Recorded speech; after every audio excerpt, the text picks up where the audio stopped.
Good evening, ladies and gentlemen. Welcome to Saguaro High School for quarterfinal 6A playoff action. Tonight, the Saguaro SaberCats at 6-5 host the 8-3 Perry Pumas.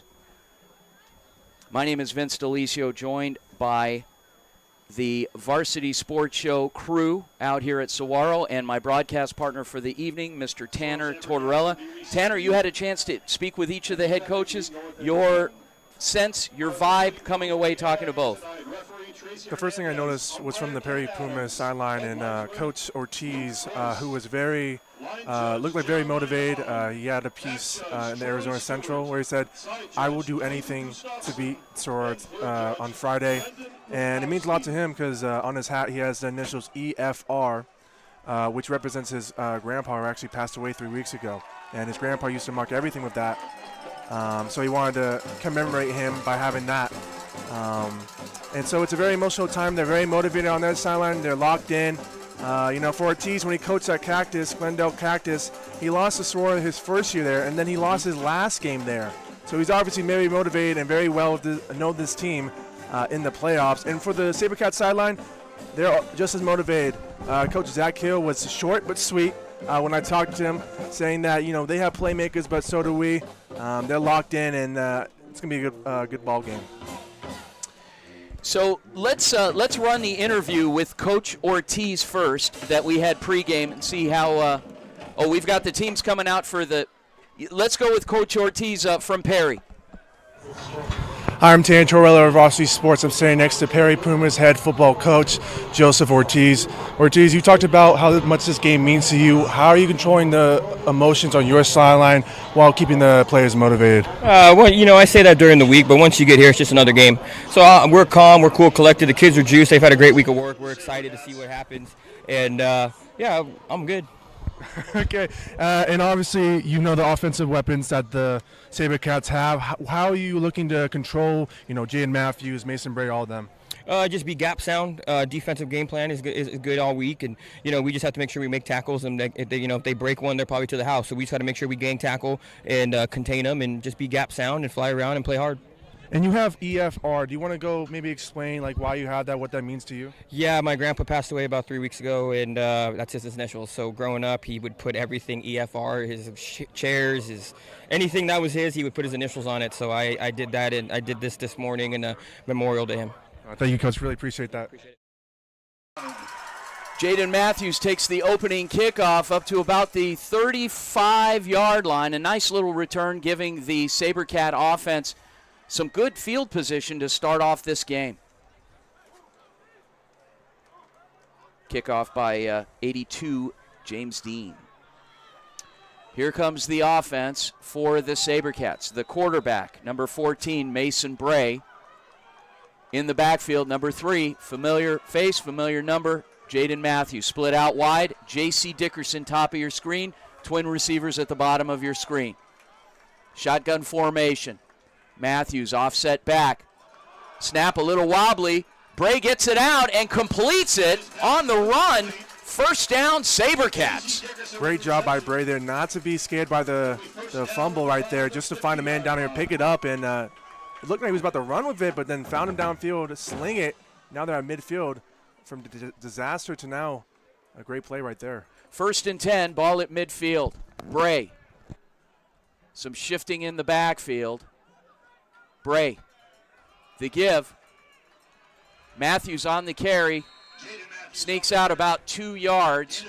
In on the stop for the Pumas. Number 6, Colton Swanson. Yeah, this front seven for the Pumas are really good. They're led by Maddox Ford, who has 10 sacks on the year, which is 5th in 6A. So he's the leader of that unit, and they do a great job of stopping the run. 2nd and 8. Ball on the 48-yard line. Bray back to pass. Bray searches, sets his feet, throws, nearly intercepted. The intended target, Mason Whitaker, passing complete. Yeah, that was Tegan Fung on that. He just read it really quickly, made him at the point of contact with the receiver, and almost an interception there. Would have been huge to get some momentum on their sideline. Just dropped it right there. 3rd and 8 for the SaberCats. after the big win last week over Queen Creek. Saguaro peaking at the right time here in the postseason. Perry coming in, bit of a swagger at 8-3. Bray back to pass. Bray scans the field, completes, loses the football. Is it a fumble? Is it an incomplete pass? Let's see. How does it rule? And it is ruled a fumble. The Pumas come up with it. It'll be 1st and 10. The ball has been slippery so far for the SaberCats. The fumble on the first play by Bray, and then right there they catch, and then the fumble, and almost an interception too. SaberCats were 3 times almost turning the ball over. That time was a charm for the Pumas. 1st and 10 for the Pumas. Quarterback number 7, Diesel Taylor, single back in the backfield in Don Tinsley.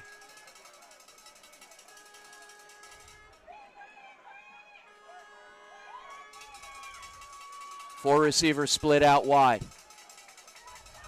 Tinsley on the call, and the first down. Yeah, Tinsley, this is going to be a great running back matchup. Tinsley and Matthews are both D1 level talents, and you saw right there just a great speed to burst through the hole and get that first down in the first play. 1st and 10, Pumas. Clock continues to run, coming up on 10 minutes remaining in the opening quarter of this quarterfinal matchup. Tinsley once again weaves his way around and can't quite gain any ground against a stout SaberCats front. You put it. This front seven has been really good at stopping the run. There's been moments when there's a little bit of slippage, but when they're on, they're hard to get past. Linebacker Owen Pimbert leading the way in on the stop. 2nd down. Taylor. Pistol set for the Pumas. Credible matchups tonight. Secondary with the receiver core of the Pumas. Taylor back to pass. Taylor scans the field, throws. Short pass is complete. Stopped by Pimbert. That's number 80 on the reception, Noah Pinkard. Yeah, Pimbert's going to be all over this defense. He can go anywhere in the field with his speed and athleticism. And that was smart play by Taylor just to get it out. Didn't see him in open downfield. Just get the short yardage to make it manageable down for them. 3rd and 6. Taylor looks to the sideline and Coach Ortiz.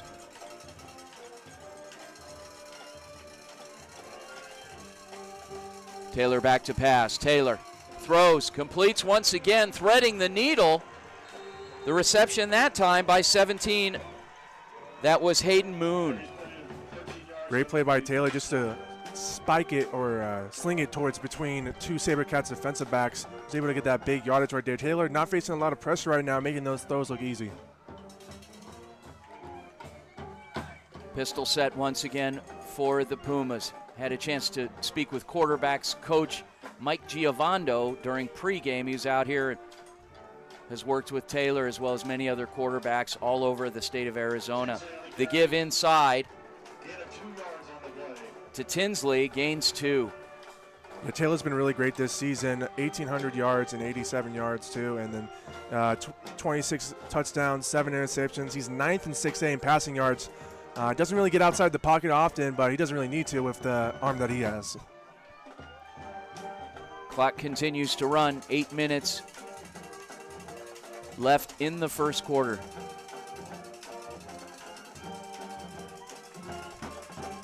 Taylor loses the football. Bad exchange. Picked up by the SaberCats. Recovered by Jacoby Spence. Wow. Maybe they should get a towel, just wipe the ball. It just seems no one can hold on to the ball this evening. Just, the 2 fumbles from the SaberCats and now the fumble right there by Tinsley. Everyone's just trying to give the ball back to each other. A huge break for the SaberCats after a disastrous fumble when you're about to go in the red zone. Huge play by the defense to recover that. SaberCats will take over on their own 48. It'll be 1st and 10. Trip set for Saguaro. Keep an eye on number 2 up at the top of your screen, J.C. Dickerson. Bray back to pass. Bray on the screen, in and out of the hands of Matthews. Yeah, Pumas read that all the way. They were in the backfield before Matthews even had a chance to turn for the ball. That was Devin Sarpy right there that almost laid it into Matthews before he caught it, but just in the completion there for second down. 2nd and 10.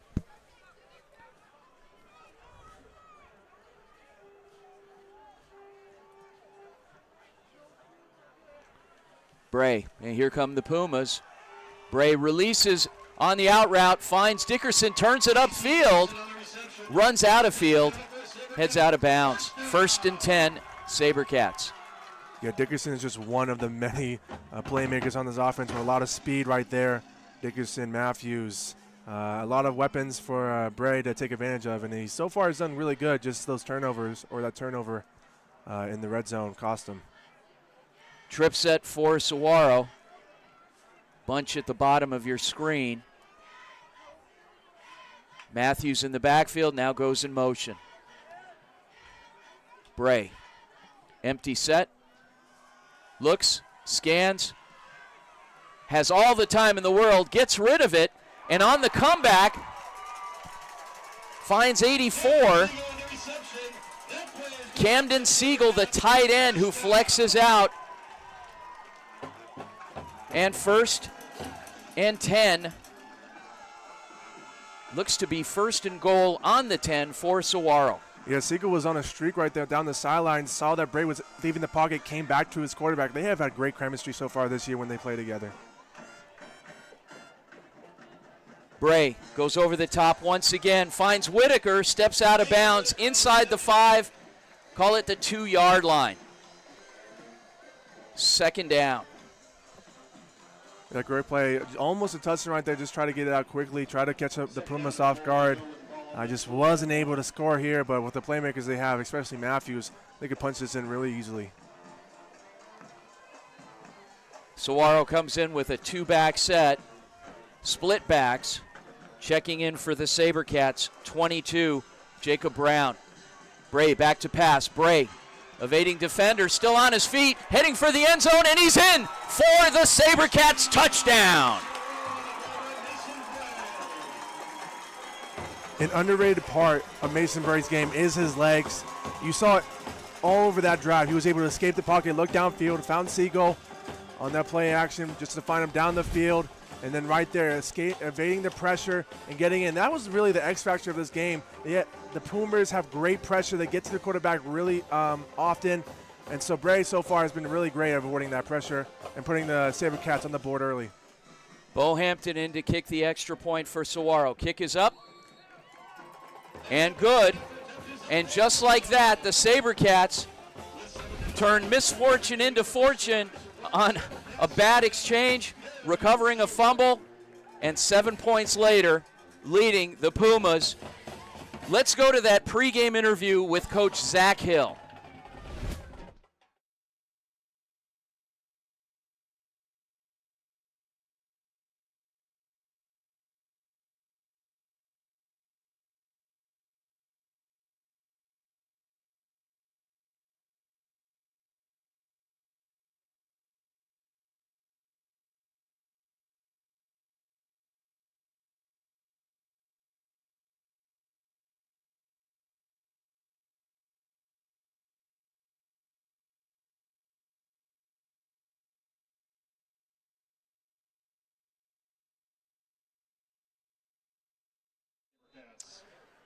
Hampton set to kick off for the SaberCats. A well-oiled machine is this offense, and had some rough patches along the way, some key injuries throughout the season, playing perhaps the toughest schedule in 6A. And here we sit in the quarterfinals. Hampton's kick into the end zone. That'll be a touchback. It's funny you say they maybe have one of the toughest schedule because they actually do have the toughest schedule. They had a 43 number for the strength of schedule, which is the highest in the state. But, you know, and they're able to escape with a 6-5 record. You know, and face value, they're 6-5. You're like, why are they the third seed? You know, the pedigree and their the people that they have beat have been really great. And this team has so much talent that you can never doubt the SaberCats. 1st and 10 Pumas. Diesel Taylor, the quarterback. Don Tinsley in the backfield. Trip set for Perry. Taylor back to pass. Taylor goes over the top to the isolated receiver. And it's caught. Amazing. Coming back for that football was Colton Coleman. Yeah, that ball was a little underthrown, and Coleman realized that, had to come back to it. Surprised that he was able to avoid the cornerback right there to come back and get a clear catch right there for the huge gain. Fred Parsons on the tackle. The give inside. Tinsley finds a lane along the left side. Gains 9. It's been a great response. 2 plays already on the SaberCats side of the field. This is no slouch of a SaberCats defense. And after that turnover by the Pumas, they were able to come back and storm down the field. Second and 1. Ball is on the SaberCat 32-yard line. Taylor gives to Tinsley. Tinsley inside. Gets just enough for the first down. May have gotten 4 there. It'll be 1st and 10 on the 28. Yeah, Taylor and Tinsley are a good 1-2 punch combo. Tinsley's able just to run over this defense. While, as you saw in the first play, Taylor's able to air that out with his arms of his. Trey Morrison in on the stop. Been a mainstay of this SaberCat defense several years now.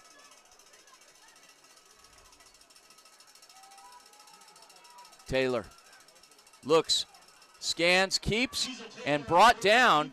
99 in on the stop for the SaberCats. It's Jonathan Gallardo, who, according to Coach Zach Hill, has been very consistent throughout the season, made a lot of plays, and has been a steady force up front. Taylor back to pass. Taylor evading defenders, throws, out of bounds.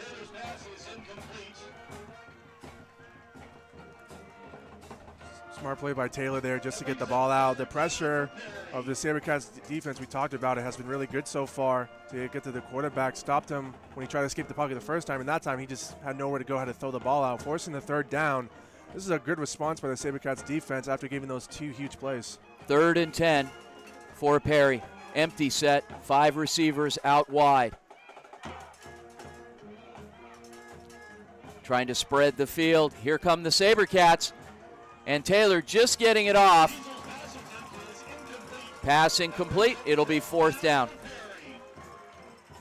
SaberCats pressure just came out in bunches right there. They threw everyone except the kitchen sink at Taylor, and he just had to throw that ball out, just air it out, just so he doesn't take the sack there and take him out of potential field goal range. And it looks like they're going to not go for this one right here, which is pretty smart. 4th and 10.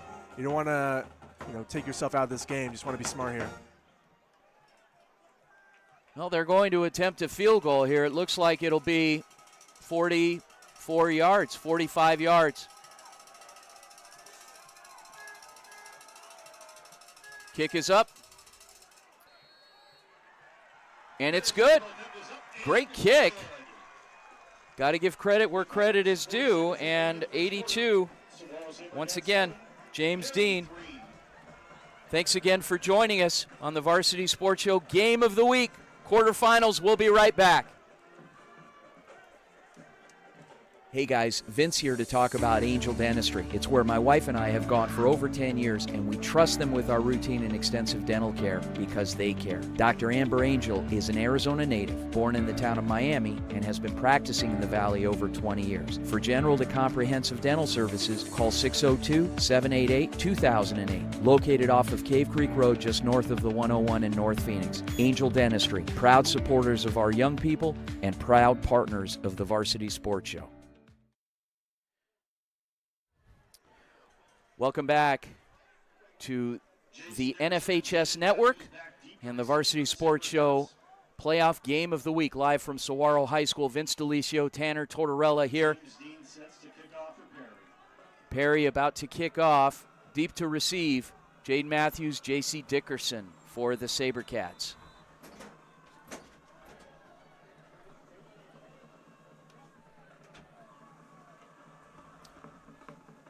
Tanner, been a good showing so far from both teams in being able to at least drive the field somewhat. And Perry answering back, closing the gap a little bit. Yeah, these are two firepower offenses. They have a lot of great weapons that we talked about so far. Tinsley and Taylor have made their points so far. And then including Mason Bray able to avoid the pressure. My X factor for this game was, the pressure from the Pumas, who have great ability to get to the quarterback. They have 34 sacks on the year. So they average about 3 a game. So that front for the SaberCats, the offensive line needs to do well in protecting Bray and also him to acknowledge the pressure and escape it when it is there. Mason Bray, the give to Matthews, who's brought down after a gain of maybe 2, and in on the stop, 22, Bo Hall. If you're Coach Zacco, you have to be happy how the offense is going. And 4 out of the 5 losses, the offense has really struggled. They scored under 20. So if you can able to establish an offensive rhythm early, it's showcased throughout this whole season that they're able to pull out the win. 2nd and 7. Bray throws, completes to Dickerson. Dickerson jukes his way for a couple of more. It'll be 1st and 10. SaberCats forced out of bounds by Ryder Brown. Yeah, this is really just trademark SaberCats offense, just to get the ball out quickly, not even allowing the front 7 of the Pumas to get or even have an opportunity to get to Bray. Just a smart, quick out route to the sideline to get that first down. Empty set for the Cats. Here come the Pumas. Bray slings it, and losing the football is Siegel. Will it be counted as an incomplete pass? And it is. Officials conferring.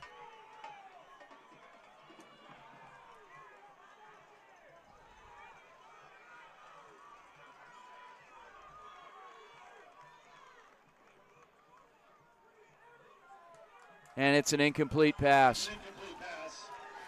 He did not have control of that football. I don't even think he got a step down before he lost it. So that was a good call by the officials. Yeah, he did turn, but he didn't take a step or make a football move, as they like to word it. But that was, I believe, Brody Pace, who just kind of speared Siegel, and that ball just popped right out. Well, they came to play tonight. Yeah. Empty set once again. Bray back to pass. Bray across the middle, completes to Whitaker. Whitaker and the first down. With so many offensive weapons, you kind of forget Whitaker because he just kind of gets lost in the shuffle without so many great offensive weapons like Spence and Matthews. But he's been one of their underrated pieces on the offensive end. His route running has been really great this year, able to find the little crevices in the defense, and you saw right there, get a huge gain and the first down. 1st and 10, SaberCats. Siegel in motion. Bray throws, completes along the sideline, and Reese Rinaldi gains 5. Yeah, it's a quick wide receiver screen. Rinaldi get out on the flats and just chugging forward. Almost broke loose, but Pumas just have great speed, met him on the outside and able to get the tackle. Bray, little trickeration there on the end around and completes it on the outlet to Whitaker. Whitaker keeping the drive alive and turned a deficit into 0 gain. So it'll be 3rd and 5. Yeah, the SaberCats were trying to catch him off guard, doing 2 fake handoff, but they didn't fall for it. Bray had to kind of throw that on the run and just get the ball out, and still was able to get back to the line of scrimmage with a throw. Bray looks to the sideline, resets. Matthews in the backfield. 4 receivers out wide for the SaberCats. The give to Matthews. Matthews inside. Difference maker tonight is starting center is back in the lineup for the SaberCats. Bryce Pollard. And that's huge because we've been talking about how this front seven's been really good at getting to the quarterback. Getting your main starter back and that chemistry back with the offensive line is huge. Just to be able to handle all those Pumas trying to get Mason Bray. Empty set once again for Saguaro. Whitaker at the bottom of your screen, Dickerson up top. Pass complete to Siegel. Beautifully thrown, threading the needle, and the first down. Yeah, that was huge. 4th down. He just wanted to get the ball out quick. Wasn't trying to do anything fancy. Bray likes to target Siegel on those short distance markers, and he did it right there. Just get the first down and continue the drive into Pumas territory. 1st and 10, Saguaro. 2 backs in the backfield. The give to Brown. Brown starts and stops, gains a couple more, and we've got our first flag of the game coming in.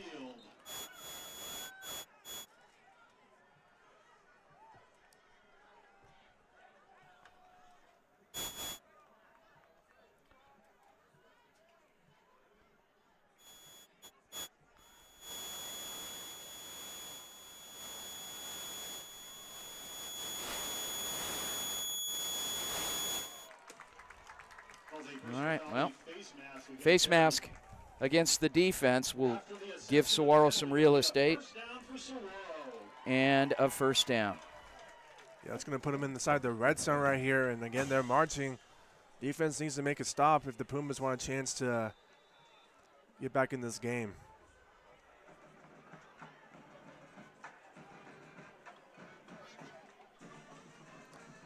Split backs in the backfield.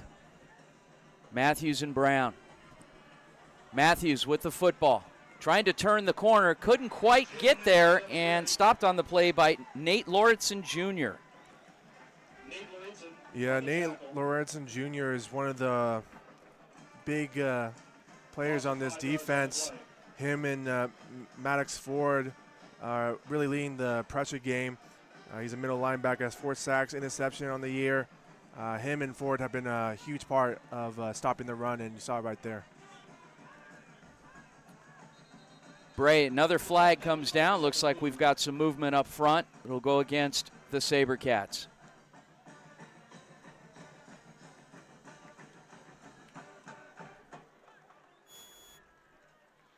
He calls the illegal procedure against the SaberCats.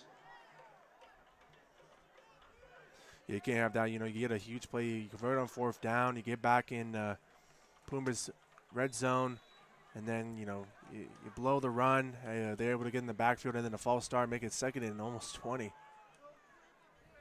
Empty set. 2nd down. Bray back to pass. Bray loses the football and recovered by the Pumas. Lost his footing and unfortunately went down. Ball rolls out of his hands. Pumas recover near midfield. It's who I've been talking about all game. Maddox Ford is 10 sacks. That's going to be at 11 with his strip sack right there. He's been crucial for this Pumas defense, and I said they need to step up if they wanted a chance to get back in this game, and that's exactly what it was there. That's the 3rd turnover in this game for both sidelines, and just seems no one can hold on to the ball so far.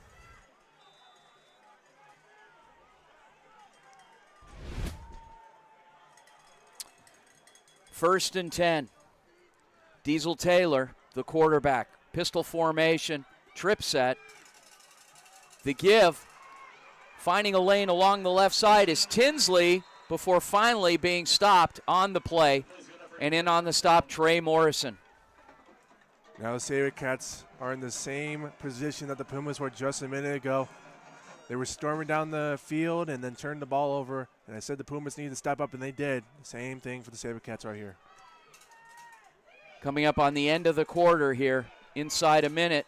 Had some movement, another flag, and that'll go against the Pumas.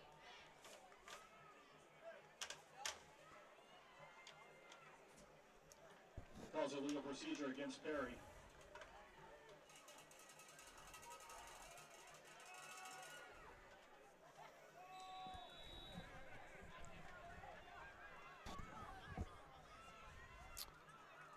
Goes against Perry, and it'll be 1st and 15. Taylor sprints to his right, goes over the top, overthrows the intended target. It'll be 2nd down. Yeah, I talked about how he's not really a runner. He doesn't really get outside the pocket that often, and right there he just tried to throw it on the run, just overthrew him right there, making it 2nd and even 15.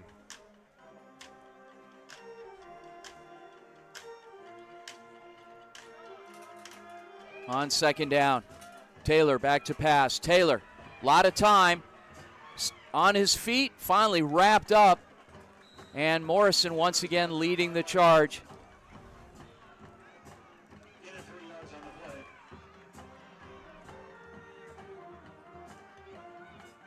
Yeah, this secondary for the SaberCats has done a really good job not allowing Taylor to find someone downfield, just covering really well.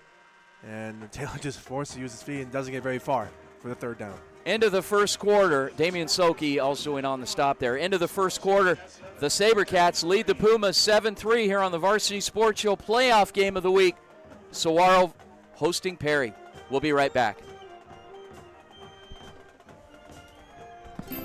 Hey everyone, my name is Jason Goldie from the Varsity Sports Show. I love sports and fell in love with sports broadcasting back in high school. I can't wait to bring you my unique perspective because I am on the autism spectrum and sometimes I view things a little differently.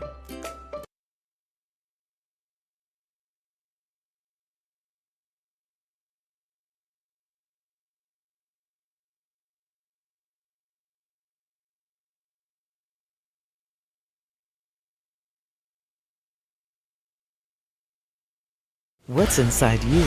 Unlocking the greatness inside you means digging deeper and going further than you can on your own. Banner Sports Medicine High Performance Center uses the latest technologies to train the athlete in all of us. Unlock the greatness inside of you. Welcome back. Start of the second quarter here from Saguaro High School. Vincent Tanner with the Varsity Sports Show crew and a quarterfinal matchup in 6A. We have 7 such games going on tonight between the Open, 6A, 5A, 4A, all over the state of Arizona. The give to Tinsley. Tinsley along the right side, wrapped up by Morrison. Losing the football at the end of the play. He was already ruled down.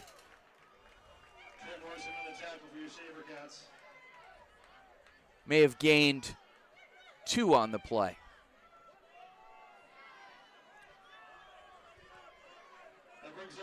It'll be 4th and 8. Decision time for Coach Ortiz. Looks like the offense is staying out on the field. Empty set. Taylor. And we've got a timeout called by the SaberCats. We're going to keep it right here. Tanner, I want to ask you, from what you've seen so far tonight, how are both teams faring and in terms of keeping with the strategy that both coaches talked to you about?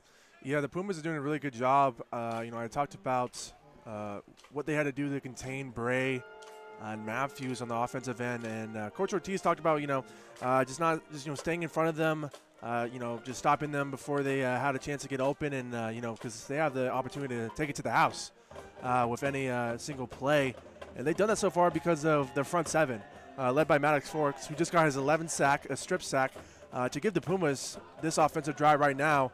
Where they could go for it on 4th down. And for the SaberCats, they've done a really good job of just sticking to their game plan, not changing anything. Zach Hill was as cool as a cucumber. He said it's just another playoff game. It's, just what we got to do, what we did all season, and that's what they've been doing with Mason Bray, just finding his mans, getting outside the pocket, using his legs, and being smart with the ball.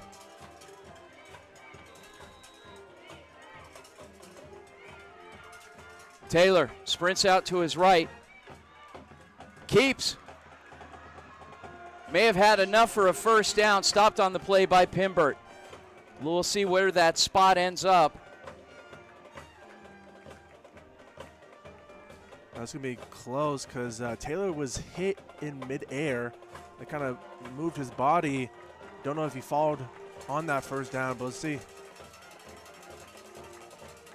Looks like it's a turnover. It's going to be SaberCats football. SaberCats will have it. I mentioned it a lot that, Taylor doesn't usually get outside the pocket. We've seen early that he's not scared to do it. He saw right there. Almost got the first down, but that was great by the SaberCats defense to not to recognize that he was leaving the pocket and just attack, and that's exactly what he did. It stopped him just short of the first down line. Would have been a huge momentum shifter to get on the SaberCats side of the field, but now it's SaberCats football. 1st and 10 for the SaberCats. Bray gives to Matthews. Matthews with a wide open lane on that inside zone. Amazing how one player on the line makes all the difference at the center position. Gain of 9.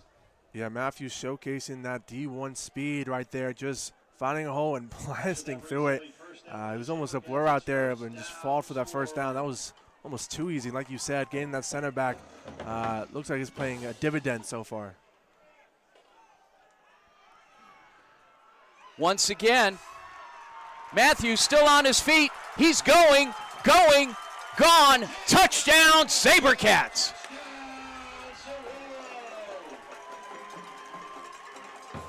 That was a great block by Peyton Clements. He, when the ball was high, he went out to the side, went on the left side of the field, get the block on the outside, and that opened the hole in the middle of the line for Matthews to break 3, and he broke that tackle on the second level. And after that, it was almost too easy as he just ran all the way for the end zone for another 6 points. This offensive line and Matthews is almost unstoppable right now. The extra point attempt by Hampton is up, and it's good. SaberCats lead the Pumas 14-3. We'll be right back.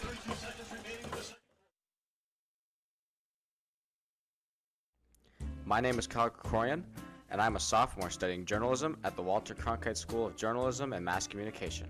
I am thrilled to join the Varsity Media Foundation as a technical director following Horizon High School football this fall. You can find me on Twitter and Instagram at Kyle Krikorian.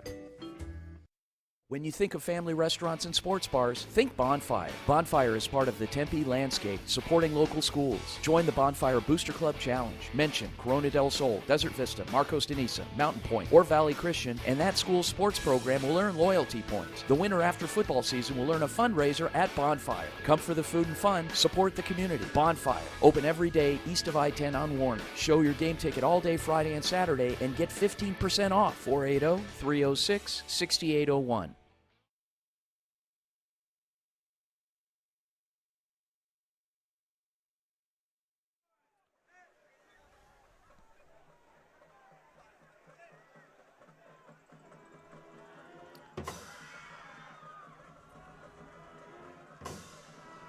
SaberCats kicking off. And on the return is Coleman.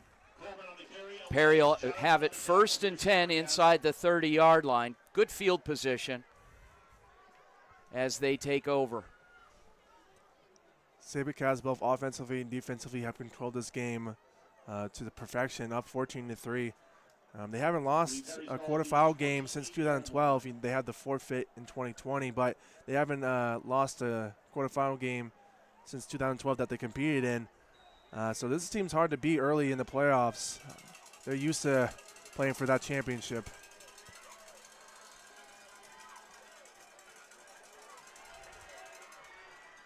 Pistol set. Taylor gives to Tinsley. Tinsley along the left side. Stutter steps. Finds a lane. Still on his feet. Finally wrapped up after an 18-yard gain. Tinsley has such great vision.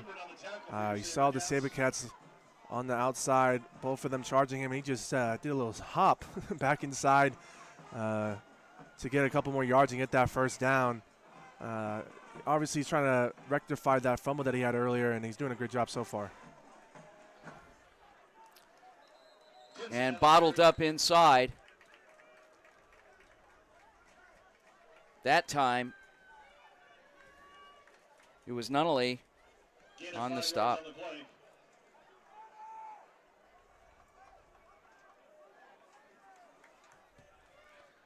Taylor.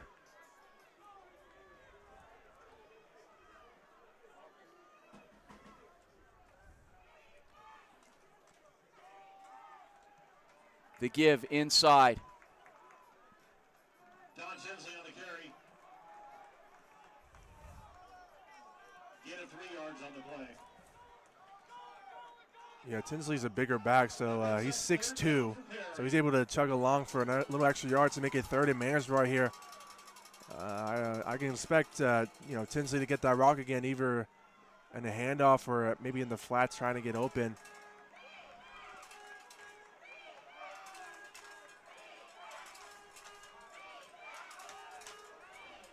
Shifting up front. And the pitch. Coleman wrapped up after a gain. Colton Coleman on the carry. We'll see where that spot is.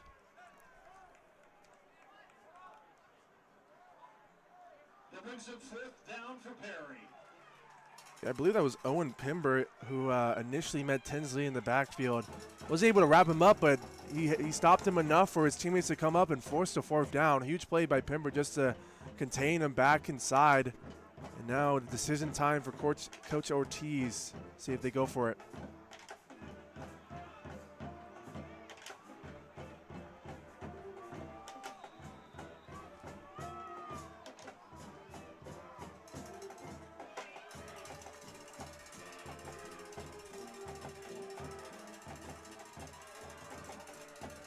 And the give. Coleman once again does just enough. 1st down, Perry. Yeah, great misdirection. They ran in the same formation from the 3rd down. That one was a pitch to the right side. This time it was an inside handoff to the left. And Tinsley, with his big frame, was able to just get enough for that 1st down. 4 receivers split out wide for the Pumas.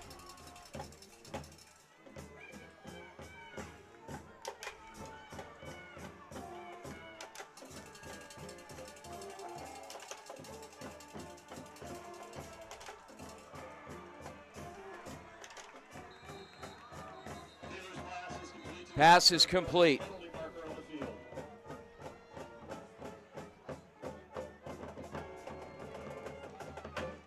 Looks like we got some laundry. We'll see who is on right quick.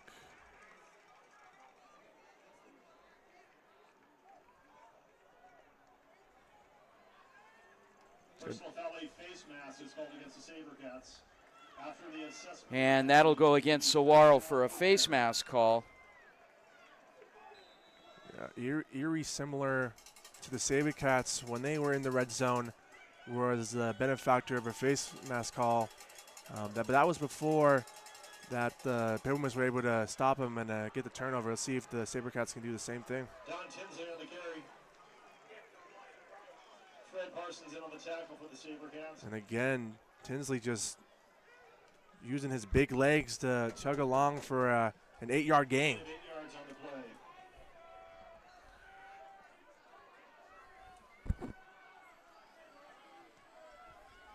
Taylor looks to the sideline.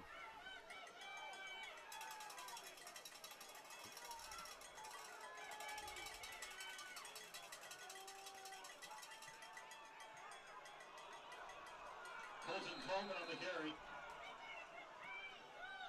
That was Colton Coleman on the carry right there. It was a pitch to the right side. Don't know if 81 yard. don't know if they're going to give them their 1st down. And so it's going to be 3rd and 1 yard real quick. Another 3rd and short for the Pumas. See if they convert again right here. 2 backs in the backfield as they look to Coach Ortiz.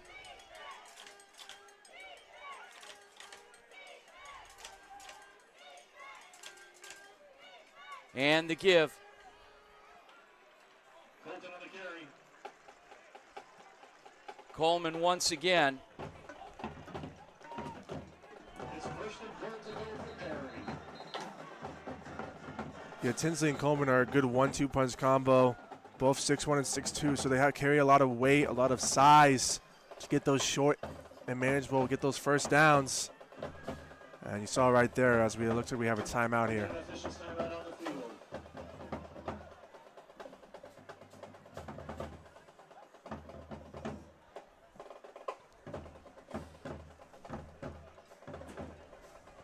We'll take the quick timeout as well. We'll be right back.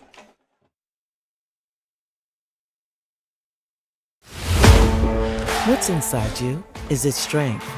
Is it speed? Is it knowledge of the game? Unlocking the greatness inside you means digging deeper, running faster, and going further than you can on your own. Banner Sports Medicine High Performance Center trains the athlete in all of us with technology, techniques, and hands-on experience customized to you. See what you're capable of by unlocking the greatness inside of you. They also said you're talking too soft, Tanner. Cool. All right. Okay, we'll run it again at halftime.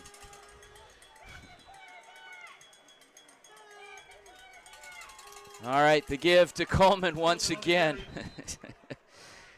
Folks, welcome to live broadcast. Had some technical difficulties, hoping to get that straightened out on our audio. Taylor goes over the top. Pass is incomplete.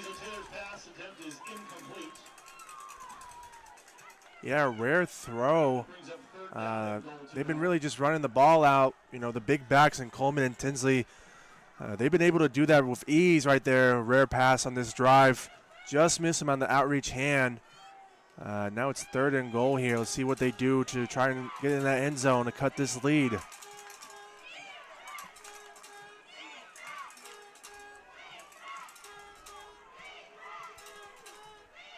Taylor, pistol set, gives to Tinsley. Tinsley, second effort, and denied.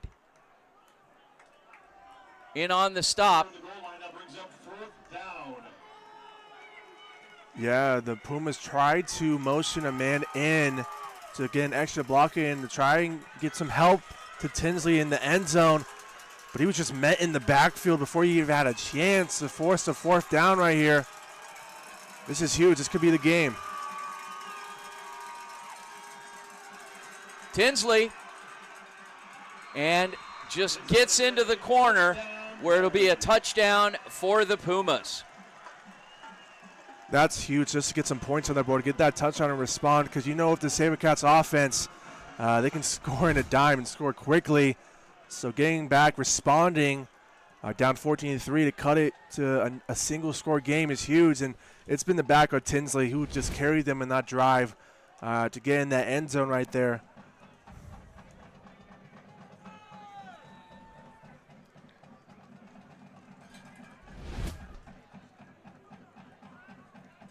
And with that, the extra point attempt by number 82, James Dean.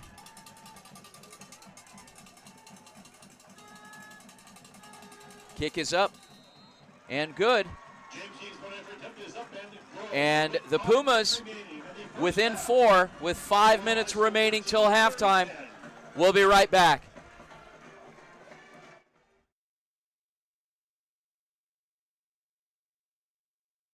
Hey guys, Vince here to talk about Angel Dentistry. It's where my wife and I have gone for over 10 years, and we trust them with our routine and extensive dental care because they care. Dr. Amber Angel is an Arizona native, born in the town of Miami, and has been practicing in the Valley over 20 years. For general to comprehensive dental services, call 602-788-2008. Located off of Cave Creek Road, just north of the 101 in North Phoenix. Angel Dentistry, proud supporters of our young people and proud partners of the Varsity Sports Show.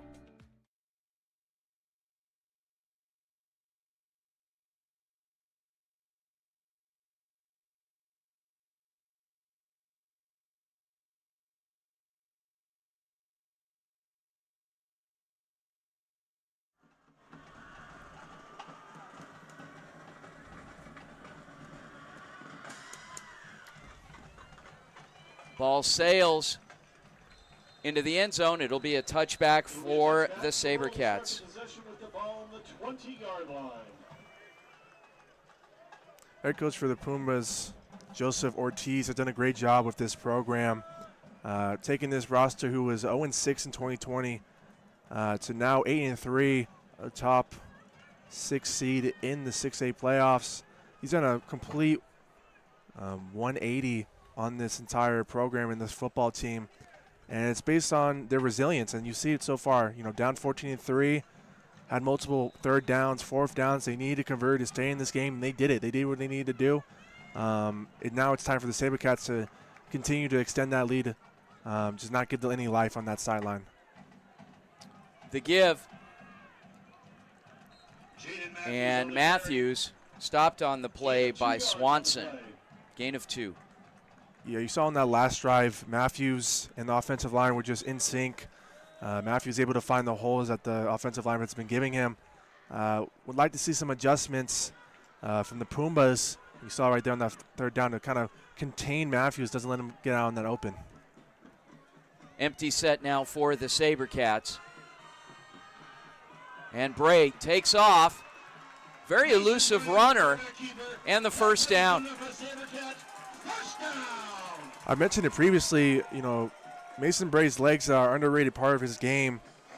He has 272 rushing yards on the year. He averages about 30 a game. He's 6 in the 6A in total yards, so he's able to sling it, but also if he needs to, escape the pocket and get some extra yards. Pass complete to Whitaker and out of bounds, and another first down. It's good to see Mason Bray back in rhythm. After that fumble, it could be a confidence shaker to see if he does, and they ran a lot on the last drive, so maybe that was the case, but Bray is just slinging the ball right now, escaping the pressure, getting good yardage, and then finding Whitaker for that first down. Trip set now for the SaberCats.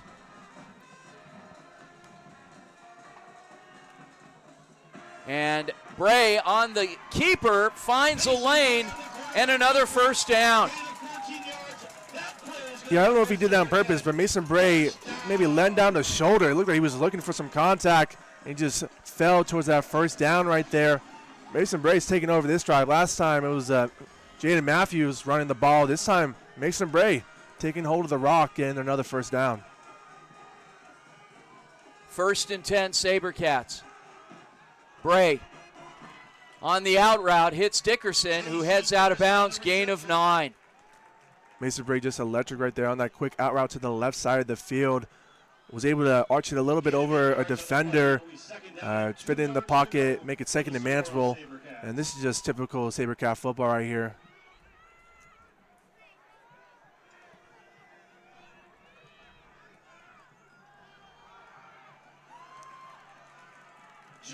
And Matthews once again grinding him out.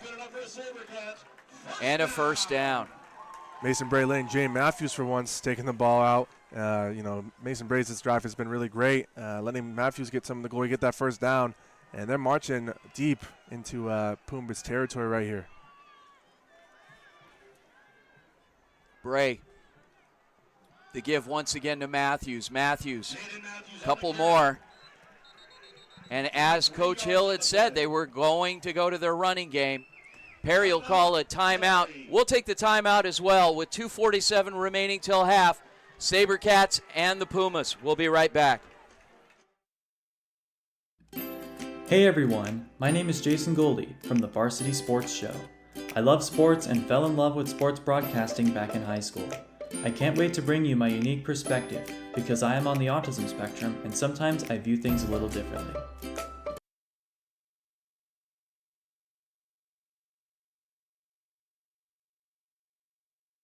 What's inside you? Unlocking the greatness inside you means digging deeper and going further than you can on your own. Banner Sports Medicine High Performance Center uses the latest technologies to train the athlete in all of us. Unlock the greatness inside of you.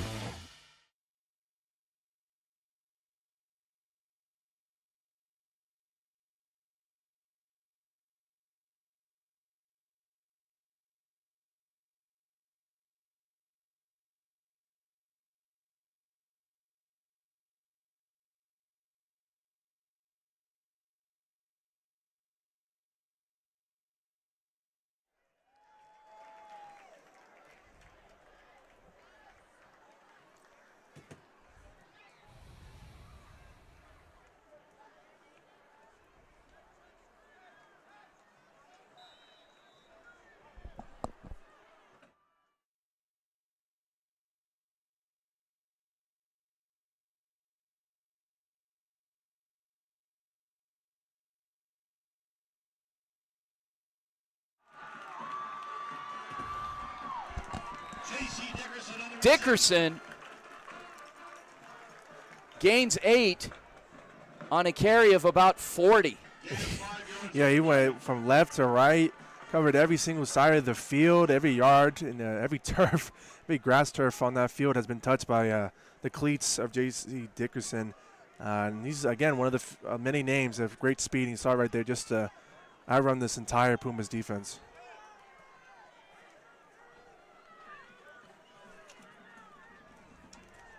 Third and 3.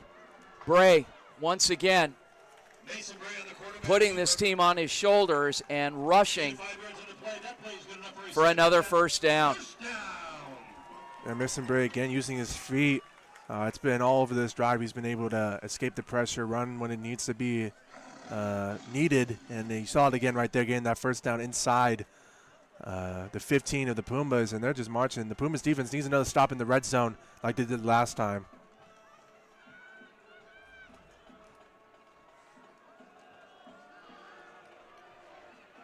Bray scrambles, still on his feet, and gaining a couple more. Pumas need to do a better job of containing Bray. You've seen him multiple times on this drive. He's just been able to avoid the pressure, learning his lesson early when he fumbled on the strip sack by Ford, just to get out the pocket right there and get some extra yardage, make it 2nd and 5. Pumas need to do a better job of containing him from the outside.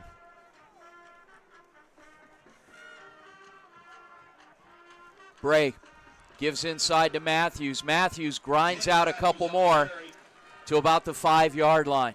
Inside a minute remaining till half. And a stoppage in play here.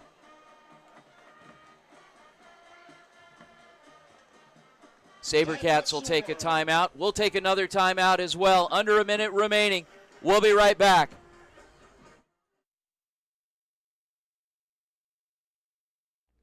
My name is Kyle Krikorian, and I'm a sophomore studying journalism at the Walter Cronkite School of Journalism and Mass Communication.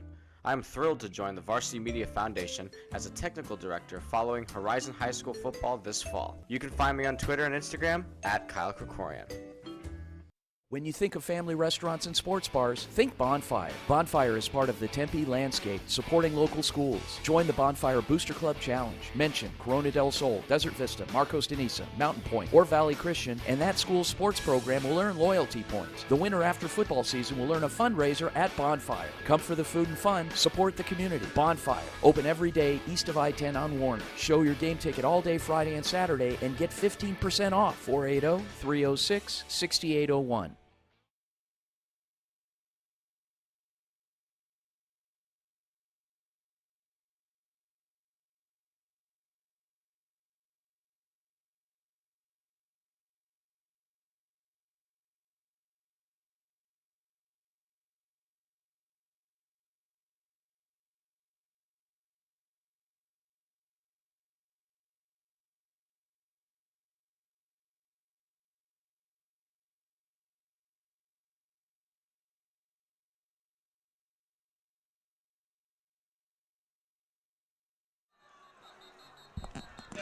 We had a penalty marker down on the direct snap to Matthews.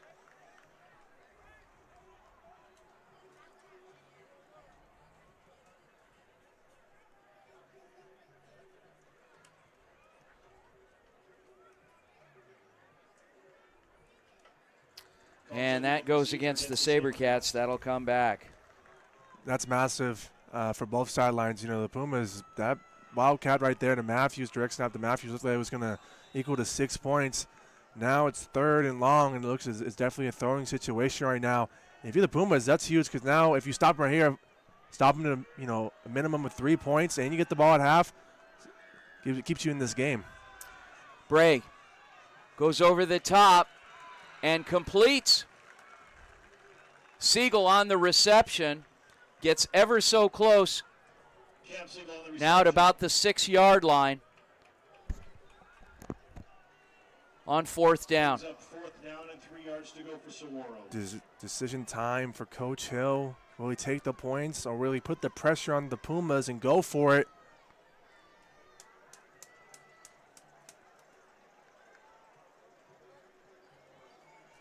As clock ticks away now, 15 seconds left in the half. Looks like Coach Hill's probably just going to take this timeout and take the 3 points.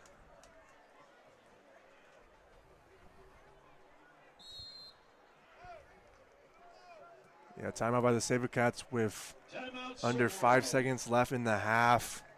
Looks like they're just going to take their 3 points in the half and try to take with a touchdown lead.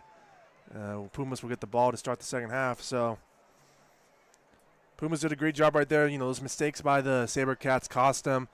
Had a pretty easy touchdown with Matthews taking the direct snap. Now it turns into only 3 points, and that's huge for the Pumas. It's a huge momentum shift to give you the ball to start the half. You can tie the game. Still a lot of football left.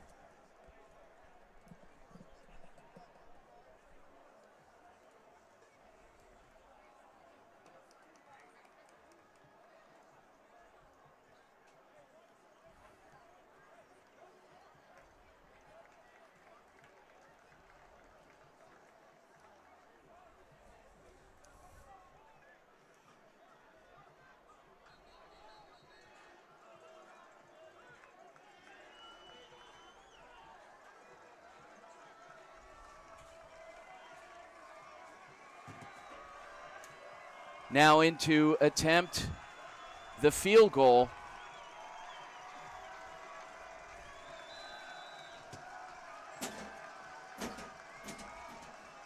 Hampton, low snap, kick is up. No good. It's no good. And the Perry sideline going crazy, celebrating.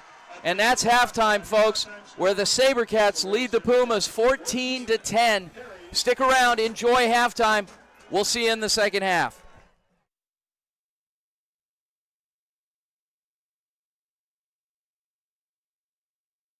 All right, Varsity and NFL fans, so we are officially past the halfway point of the 2023 NFL season, which means we have a decent enough of a sample size to at least start talking about some NFL MVP candidates. And this year, as an NFL fan, I do not remember a more wide open year in terms of the number of candidates and the fact that nobody's really fully separated themselves. So this is one of the most open MVP races that I remember seeing, which means there are a lot of potential candidates. So we're going to look at some of the more favored, more likely candidates, and maybe some dark horse MVP candidates who still have a chance to take home the award this season. So heading into week 11 of the NFL season, the two favorites to win MVP, at least according to the DraftKings Sportsbook, this should not come as a surprise, Jalen Hurts and Patrick Mahomes. Jalen Hurts is plus 280, the current favorite, which means if you were to place a $100 bet, you would win 280, and then Patrick Mahomes plus 300, which means a $100 bet would win 300. These two faced off in the Super Bowl last year. These were the top two MVP candidates last year. These are two of the best quarterbacks in the league, so definitely no surprise.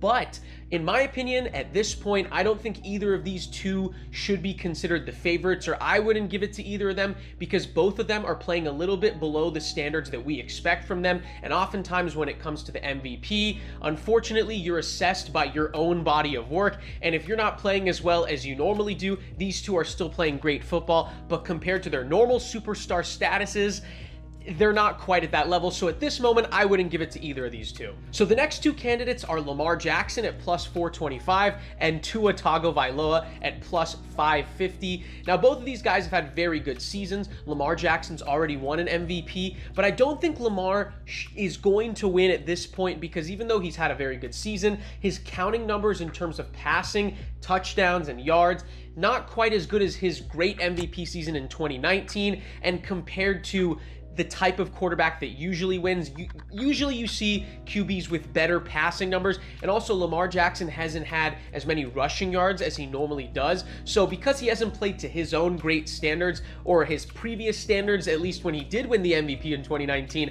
I wouldn't give it to Lamar. And with Tua Tagovailoa, of course, he's putting up some very good numbers, but all three of his losses have come against winning teams, and he hasn't really proven that he can beat the best quarterbacks and the best teams in the league. So at this point, I would not give it to Tua because that is kind of a big flaw that a lot of people are aware of at this point. So now we're going to get into the candidates that maybe are a little bit more of a dark horse. Every one of these candidates has a plus 1,000 or worse chance to win the MVP, but all these guys have a chance in my opinion. And then Christian McCaffrey at plus 1,800. We have not seen a non-quarterback win this award since Adrian Peterson, the great Vikings running back, won the MVP in 2012. So Christian McCaffrey has 13 total touchdowns in 9 games. 49ers are a great team, so it makes total sense that Christian McCaffrey's in this conversation, and he definitely has a chance. But oftentimes when it comes to a running back potentially winning the MVP, you usually need to put up some historic counting stats, and that usually means yards.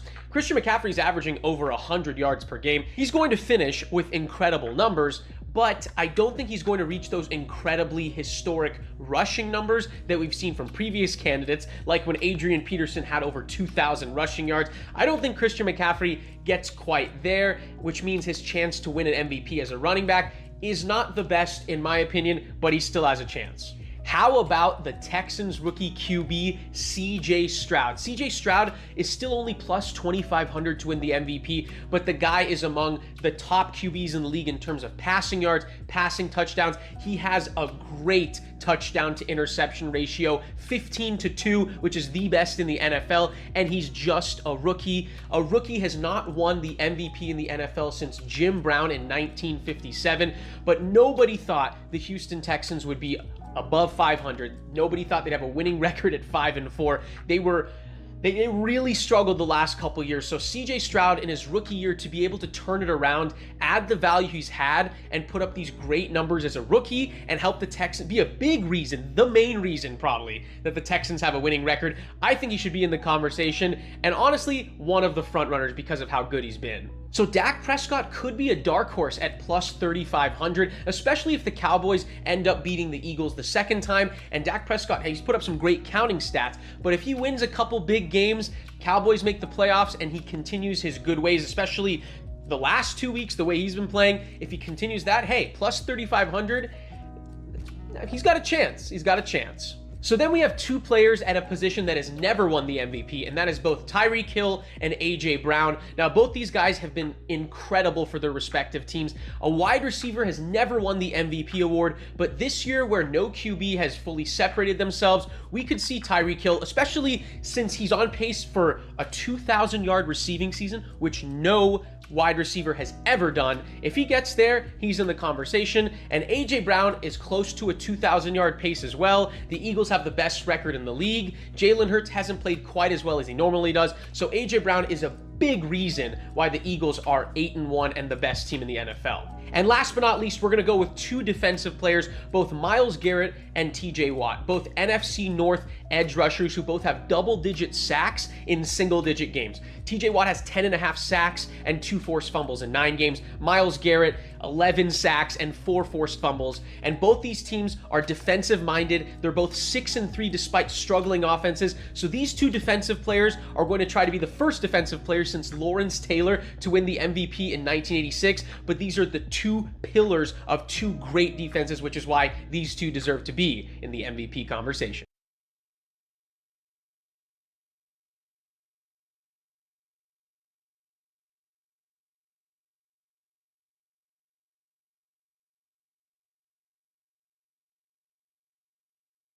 Welcome to NFL Week 11 game picks. We're starting off with Thursday night with the Bengals and the Ravens. The battle of the AFC North. Both teams are coming off close losses here. The Bengals defense got exposed last game against the Texans, allowing 30 points at home. Only Cardinals and Giants have allowed more trips to the red zone than the Cincinnati defense. They will be without wide receiver T. Higgins in this game. Even though the Ravens lost, they put up 24 points against the best defense in the NFL, the Cleveland Browns. I don't see the Ravens losing 2 in a row, especially at home. Ravens will win this one 29-23. The Pittsburgh Steelers will be at the Cleveland Browns. The Steelers have played 6 of their last 9 games at home, barely on the road this season. Cleveland is coming off an incredible comeback win against Baltimore. DTR Dorian Thomas-Robinson will be starting after hearing the news that Deshaun Watson is going out for season-ending surgery. So DTR will start for the Cleveland Browns. I still don't trust the Steelers, though, on the road, who haven't been convincing at all this year. Browns will win at home 23-17. The Las Vegas Raiders will be at the Miami Dolphins. The Raiders are 2-0 since firing Josh McDaniels, but they didn't face great teams in those wins, the Giants and the Jets. Miami is coming off a bye week and could have rookie Devon Achane back. The Dolphins' defense is looking like it's picking up steam with Jalen Ramsey back and a pass rush that is getting to opposing quarterbacks. Dolphins will win this one by more than 2 touchdowns. Miami wins at home 37-17. The Chicago Bears will be at the Detroit Lions. A negative against Detroit is that their defense has given up a lot of points to teams this season.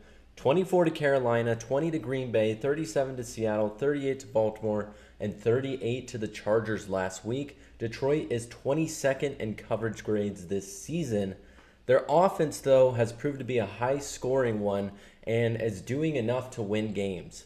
They will be facing the Bears, who will most likely have Justin Fields back. Chicago's O-line has been a bright part for them this season, ranking in the upper third of the league. But Detroit's offense will be too much for Chicago at home. Lions will win 33-23.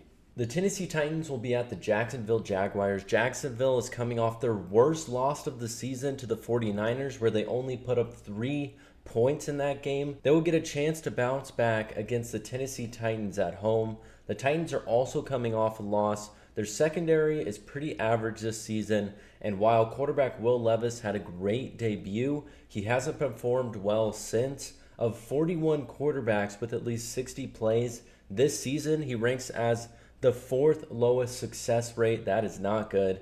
Jacksonville will bounce back in a close one, winning at home 24-20. The Los Angeles Chargers will be at the Green Bay Packers. Both of these teams are coming off losses. For the Packers, Jordan Love has really stepped up his game as of late, throwing for 289 yards and 2 touchdowns against the Steelers. The Chargers' defense is among one of the worst in the NFL. They rank 31st in yards allowed per drive. The Packers will take advantage of that defense, and it will be a close one, but they'll win 33-30.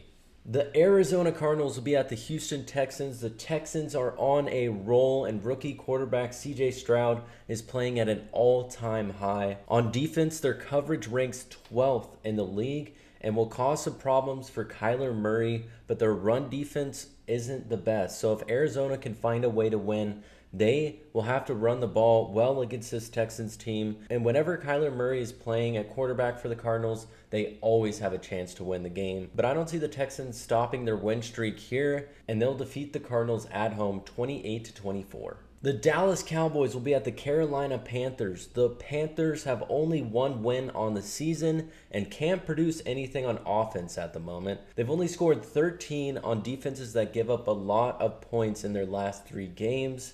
Dallas is playing some of its best offensive ball in years. Prescott threw for 404 yards and 4 touchdowns against the Giants. And of course, can't forget the defense. Their defense is one of the best front runners in the league. The Cowboys will win this one easily, 37-10 on the road. The New York Giants will be at the Washington Commanders. The Giants are arguably the worst team in the NFL.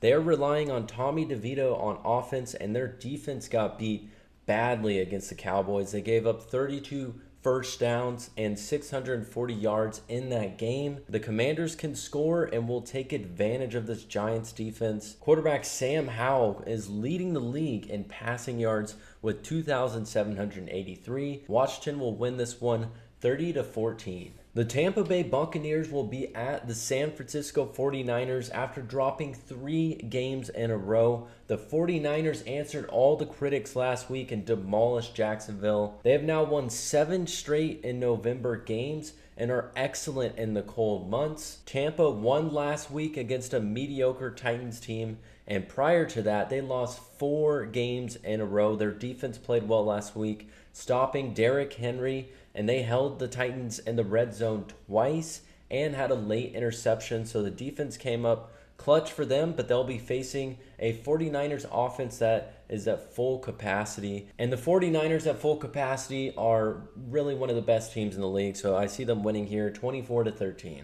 The New York Jets will be at the Buffalo Bills. The Bills just fired their offensive coordinator and now are 5-5 on the season after losing to the Broncos at home. Josh Allen leads the NFL in interceptions and has had a tough go throughout the season at times. The Jets defense will cause problems just like they did in their first game against the Buffalo Bills. The Bills defense, though, is number 1 in rushing success rate and number 2 in passing success rate. And that will really hurt a bad Jets offensive line, and they will get the best of Zach Wilson. This is a tough game to pick. It could go either way, but I do have the Bills bouncing back and winning this game. They need to win games like this if they want to make it far in the postseason. So they will win at home 23-20. The Seattle Seahawks will be at the Los Angeles Rams. Matthew Stafford will be back for the Rams, and they really need to win now if they want any chance of making the playoffs. Seattle also needs to win, and they lost to the Rams in their first matchup 30-13. This will be a much closer game since Seattle has improved since that game. Seattle's secondary is very strong and will have to play well here to get the win.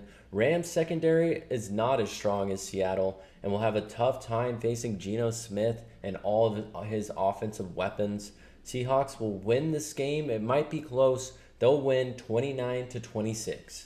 And on Sunday Night Football, we get to see Josh Dobbs as the Minnesota Vikings take on the Denver Broncos. Dobbs and the Vikings are on a roll and are 6-4, just behind the 7-2 Lions. Dobbs, for the first time ever for him in the NFL, has a functional offensive system with good weapons and a quality play caller in Kevin O'Connell calling all the shots. The Broncos have won 3 straight, beating both the Chiefs and Bills in that span. This could be a close game, but I think Dobbs will keep it rolling and they will win 20-17 on the road.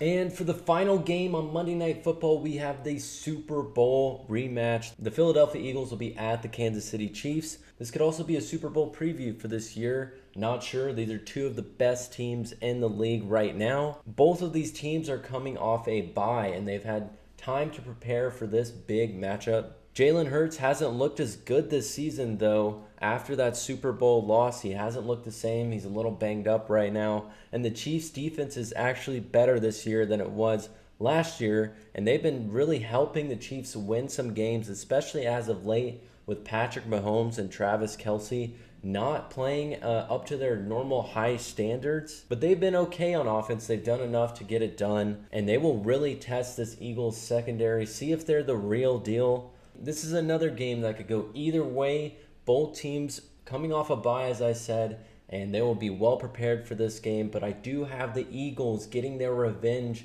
from their Super Bowl loss, getting the win on the road, and coming down to the last few minutes of the game, they will win 26-24. And that has been your Week 11 NFL Game Picks. I am Kyle Cooper, and enjoy the second half of the games.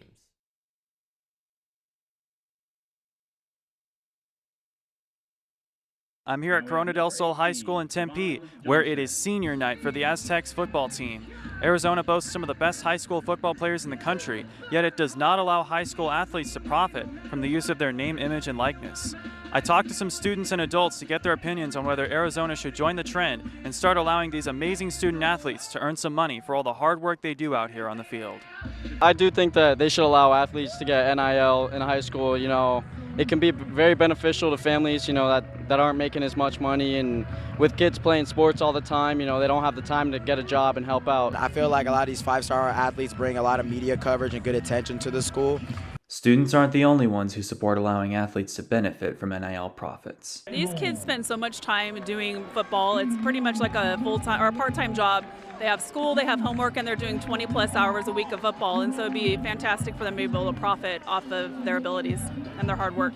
About half of the states in the U.S. already allow high school students to profit from the use of their name, image, and likeness, putting them at a financial advantage. In addition, the amount of time and energy student athletes dedicate to their sport can prevent them from getting a job and paying for college and other expenses. I put in probably close to like what all these other students are working at a part-time job, and I put that much amount of time in, and I can't have that type of part-time job to be able to make money and buy the things I want that other students might be able to. If these opinions are any evidence of where Arizonans land on the issue of NIL in high school, we may be seeing a change in policy sooner rather than later. Reporting from Corona del Sol High School in Tempe, I'm Jason Goldie.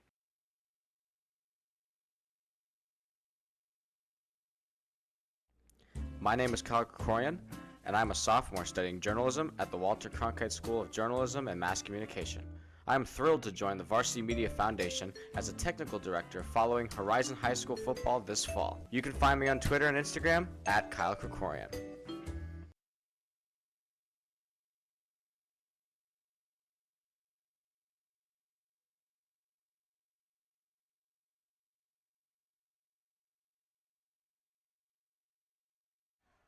Welcome back to the Varsity Sports Show presentation of the Friday night playoff game of the week, Saguaro versus Perry. Folks, we apologize. Ran into some technical difficulties early on with some audio, and we are going to pitch it back to the pregame interview that Tanner had with Coach Zach Hill of the SaberCats. Take it away. Hello, Varsity Sports. I'm standing next to Saguaro SaberCats head coach Zach Hill. Coach, they have made it no secret on the other sideline how much this game means to them. How are you going to handle the emotions from your sideline? It's a playoff game. You know, emotions are high, and we've got good energy too. So we're excited. We had a good week of practice, and glad we're playing at home on another Friday night. Coach, they have a lot of offensive weapons, most notably Don Trinsley. He's when he gets loose, it's dangerous. How are you going to hope to contain him out there? Hey, they got good players. You know, we've got good players too, and it's a great opportunity to come out and see where those playmakers show up. So. All right, thank you, Coach. Appreciate it. And welcome back for second half action. So Tanner, this is a little bit closer than what initially gave way here to start the game as Perry has battled back. Yeah, it's been the defense been able to come back and help them. Offense struggled early, wasn't able to get points on the board or get into the end zone. And then the Pumas have done a great job of forcing turnovers. They forced 2 fumbles so far and recovered them both when the SaberCats were in Puma territory to stop them from scoring. And now it's down 4 points. They get the ball to start the second half. And that missed field goal at the end of the first half is huge. Keeps it, a touchdown. They take the lead. So the SaberCats, this defense was done pretty well to stop the, deep passes and Tinsley from breaking out into a big play. They need to pull their own weight right now and try to replicate what the Pumas defense does and get a turnover or get a stop. On the return, Walker, and good field position to start off the second half here for the Pumas from the 26-yard line. It'll be 1st and 10 just into the third quarter. In the first half, they really relied heavily on Tinsley to get them out of jams, to get the offense starting to go momentum-wise. Didn't see a lot of Taylor. I don't know if that's going to be the same this half. We're just going to have to wait and see how the SaberCats respond to the initial first half. Pistol formation. The give. No. Great fake by Taylor, but he's wrapped up on the edge and in on the stop. Number 95, Brady Cochran. Yeah, Cochran and a bunch of his teammates right there just almost fell for the fake, but was able to recognize Taylor had the ball and just attack quickly for a loss of a yard there. Again, Taylor's not known for a runner right here and just hasn't been able to get any serious yardage outside the pocket. Loss of 2 on the play, 2nd and 12, and that's erased with the handoff to Don Tinsley. Again, Tinsley showcasing his importance to this offense, getting onto the outside and almost breaking loose for a big play. That was a great stop by Fred Parsons, able to get him at the legs and just chop him down to force a 3rd down right here. 3rd and 3. Perry. As they shift. Bit of miscommunication on the offensive line. And the give, once again, L.J. Walker may have enough. Looks like he got enough for the 1st down. It'll be 1st and 10. Gain of 5 on the play. Yeah, this running attack has done really well so far in this game. Just bits and pieces, just methodically getting down the field. That's what led to their first touchdown drive with Tinsley, and right now, same result so far in the second half. Tinsley wrapped up that strong defensive front once again by the SaberCats, and also number 18, Owen Pimbert. Again, Pimbert leaving his case onto the field right now. He's been one of the saving grace to not let Tinsley get out and break loose, holding them to 10 points. Him and this rest of the SaberCats defense done a great job. But Tinsley, sometimes playmakers just make great plays, and there's nothing you can do about it. But Pimbert's done a great job of maintaining those or limiting those big plays. Taylor. Quick strike to the edge and stopped. No fooling anybody as 32, Charles Howard steps up big, stopping Coleman. Yeah, they had the blockers on that wide receiver screen, but like you said, that was a great play and recognition by Howard out there to get in the backfield and force third and long right here.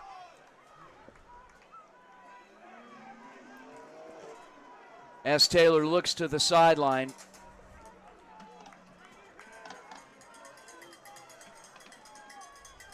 Back to pass.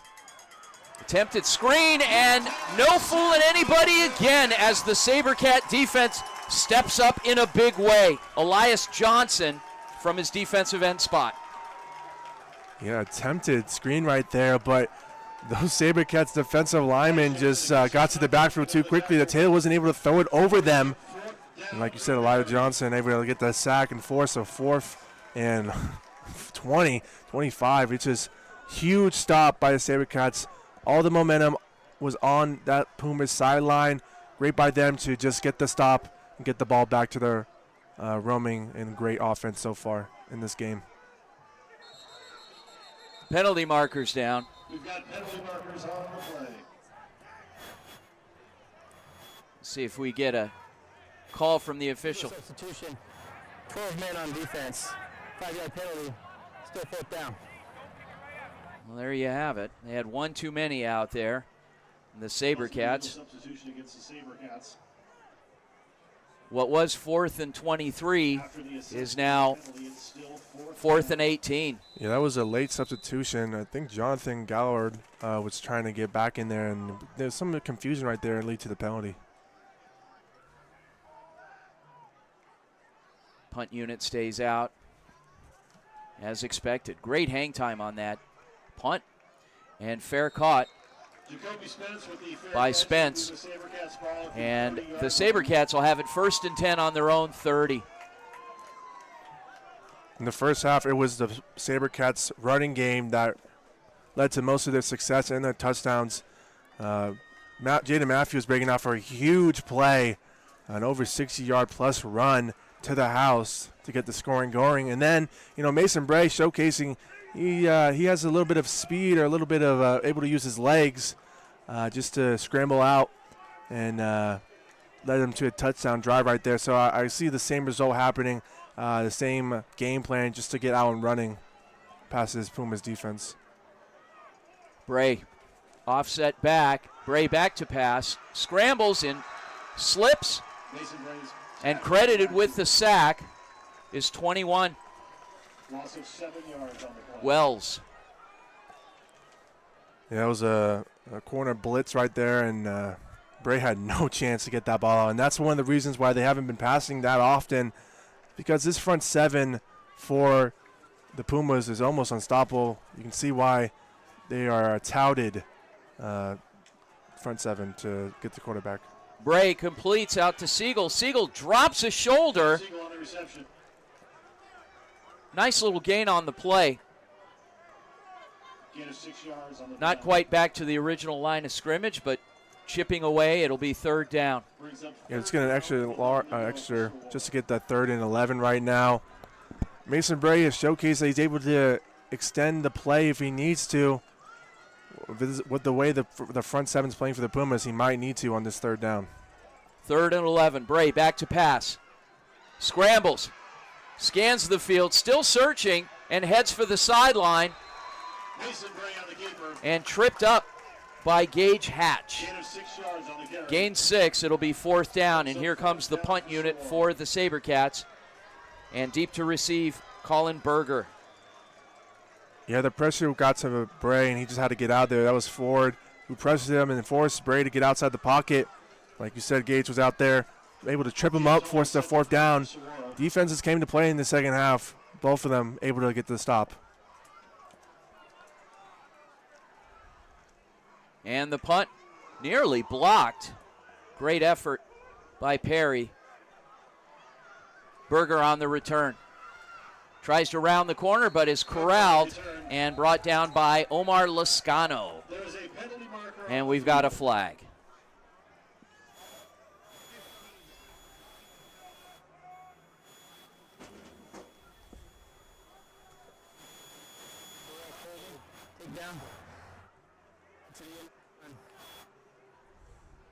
As we await the call here.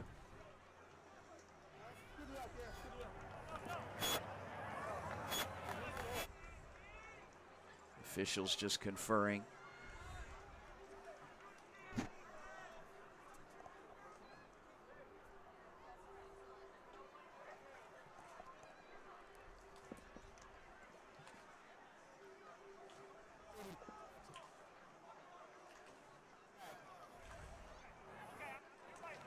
Come on, man. During the kick, holding, kicking team, number 15. 10 yards added to the end of the run. First down, Perry. Okay. Well, so SaberCats with the holding penalty. And the Pumas with a little extra real estate, favorable to them. Brings them out just a bit closer to midfield. It'll be 1st and 10 on the 38-yard line. Receiver split out wide for the Pumas. Pistol set. Tinsley in the backfield. Walker in motion. And another flag. It's pretty clean in the first half. Full start. Offense, number 5. Penalty. Still first down. Okay. Let's try that again. 1st and 15. Taylor sprints out to his left, scans the field, tries to redirect, and throws it away. Johnson with the pressure. SaberCats silent, looking for grounding right now. But, I don't know, he looks like he ran outside the pocket, but maybe ran back inside. It looks like the head official's talking to the SaberCats sideline. They want an explanation why that's not grounding. Either way, though, it's going to bring out 2nd down and 15.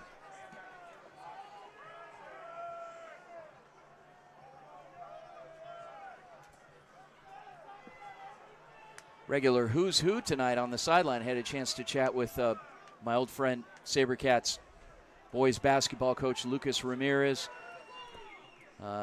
Baseball coach Joe Mickey, and Kevin McCabe is here.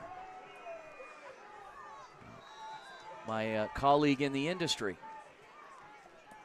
He's actually got the show on FM. We're on AM, so we're low budget. But, anyway, he's a good friend. Here we go. Taylor sprints out to his left, scans, redirects once again, surrounded by Cats, and finally brought down. That smothering, swarming defense and the 10-yard loss. Taylor's indecision is the SaberCats' gain. He just didn't know where to go with the ball, going left, going right, running, trying to look for a pass. Just couldn't find anyone down there, and SaberCats took advantage of that. Forced the 3rd and almost a mile back at their own 23-yard line.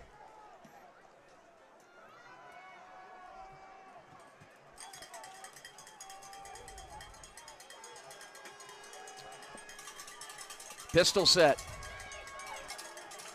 And the give by Taylor to Tinsley and wrapped up. Looks like a scrum. Might have gained 4 yards on the play.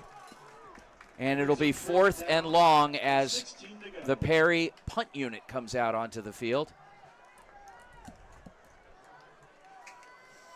Outside of that first offensive play for the Pumas, they haven't really gotten anything in the air. It's mostly been on the ground game that they've seen most of their success.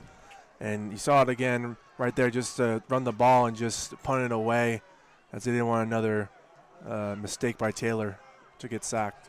Dean's punt takes a Puma roll, and the SaberCats will have it 1st and 10 inside their own 30.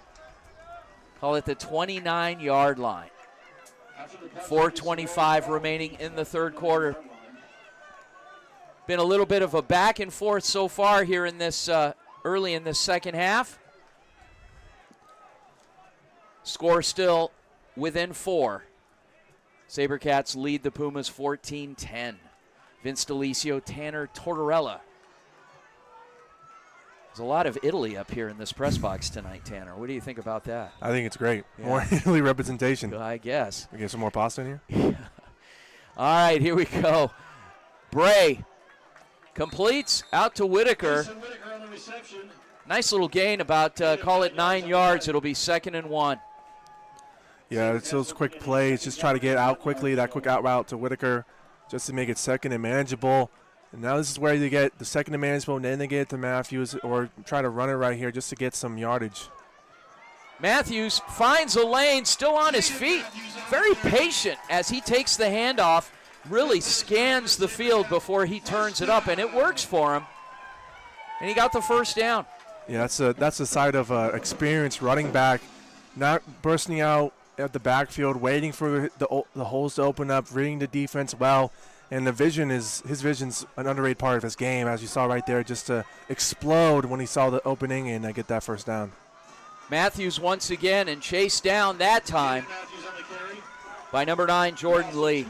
You're seeing this chess match between both sides. You know, when the SaberCats would have a big play like that, Matthews run to get that 1st down, the Pumas respond, stop him on that next run right there. It's just a back and forth like we've been saying, just a telling of two great teams trying to counteract each other.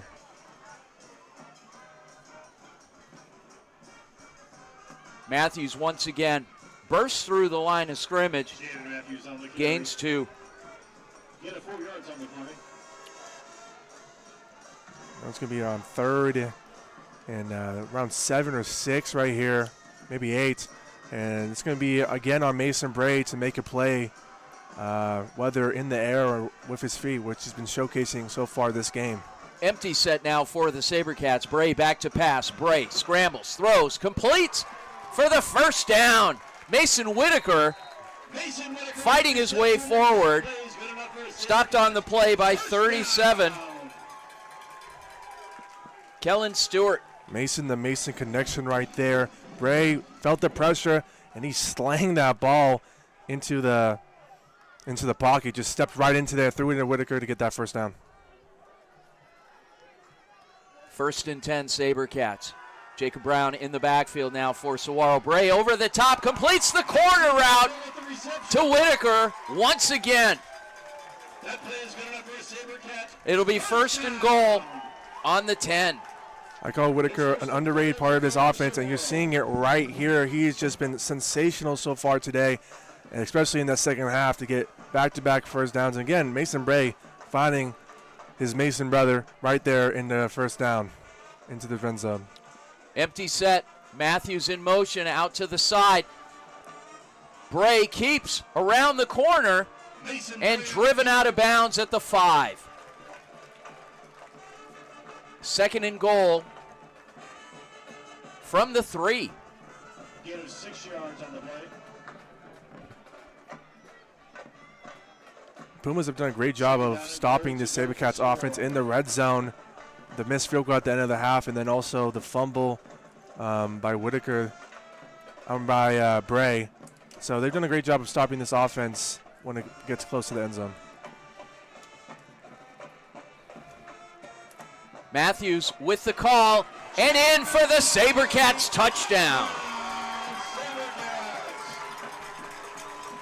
From 3 yards and a cloud of dust, Jaden Matthews. Matthews, again, just being the saving grace of this offense when he needs it most. He just showcased it again with his 2nd touchdown of the day. You know, it was kind of touch and go there, seeing if the SaberCats can respond to the the comeback from the Pumbas right there when they missed that field goal. Confidence could be a question, but then right there, great play by him and Matthews and Bray to get the score. Extra point attempt is up and good. Bo Hampton. And now, well, we've got a flag. Number 16.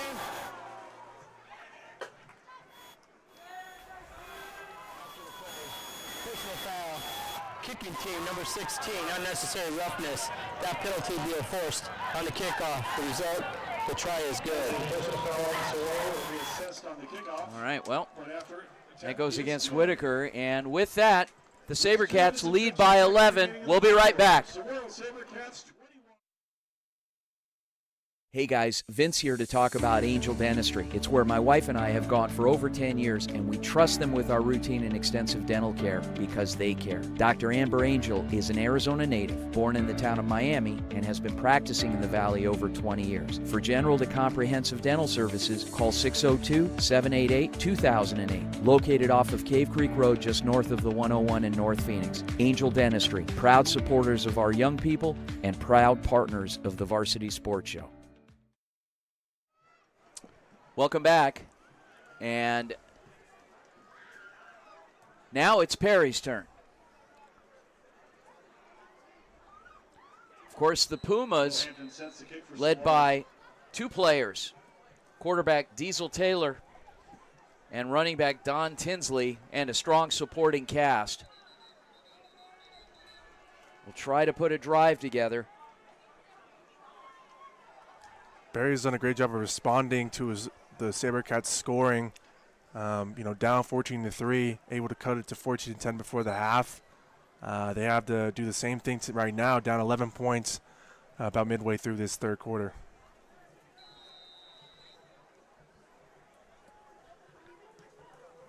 And the kickoff. Scooped up by Walker.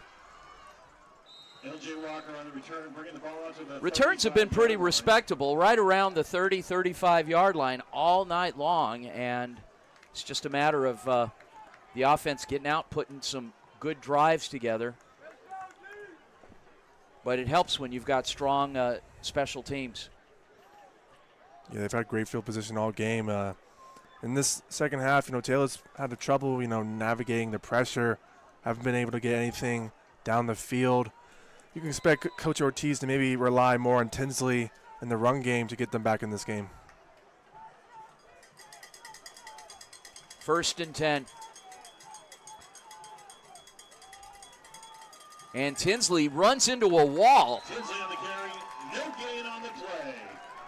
Led primarily by one guy, Brady Cochran. Down and 10 yards to go for Perry.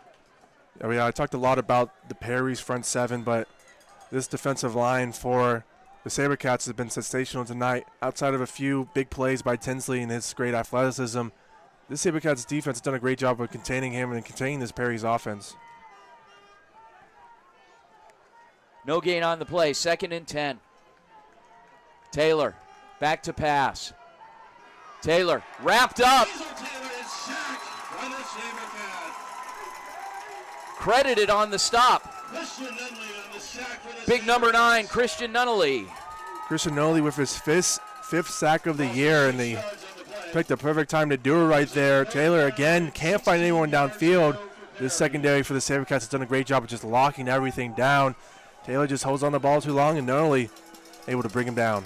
Nunnally had 10 sacks coming into this game, and head and shoulders, Coach Zach Hill refers to Nunnally as the most athletic defensive lineman on the roster. Pass completed all alone. Jaden Barth, 1st down. Great response by Taylor. 3rd down, you just got sacked. Crowd's starting to get rowdy here. And he was just able to find him open down the sideline for that 1st down. Huge momentum shifter. And like we talked about, this Perry team is resilient, and they've been showcasing it all game. Pass is complete. Had to come back for that one. Was Hayden Moon. Lost 2 yards on the play. Not a big fan of the screen game. Yeah, it just Tanner. none of it's been really working today. No. Especially on the wide receivers gains. Both of these talented defenses are able to just read it right away to a loss of yardage right there.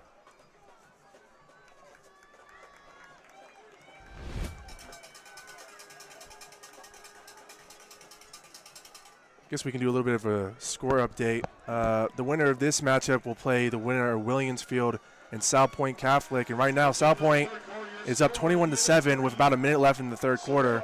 And the SaberCats actually played South Point earlier in the season, but they lost. So that could be a great opportunity if they were able to pull out this game to get some revenge. Interesting. Very compelling.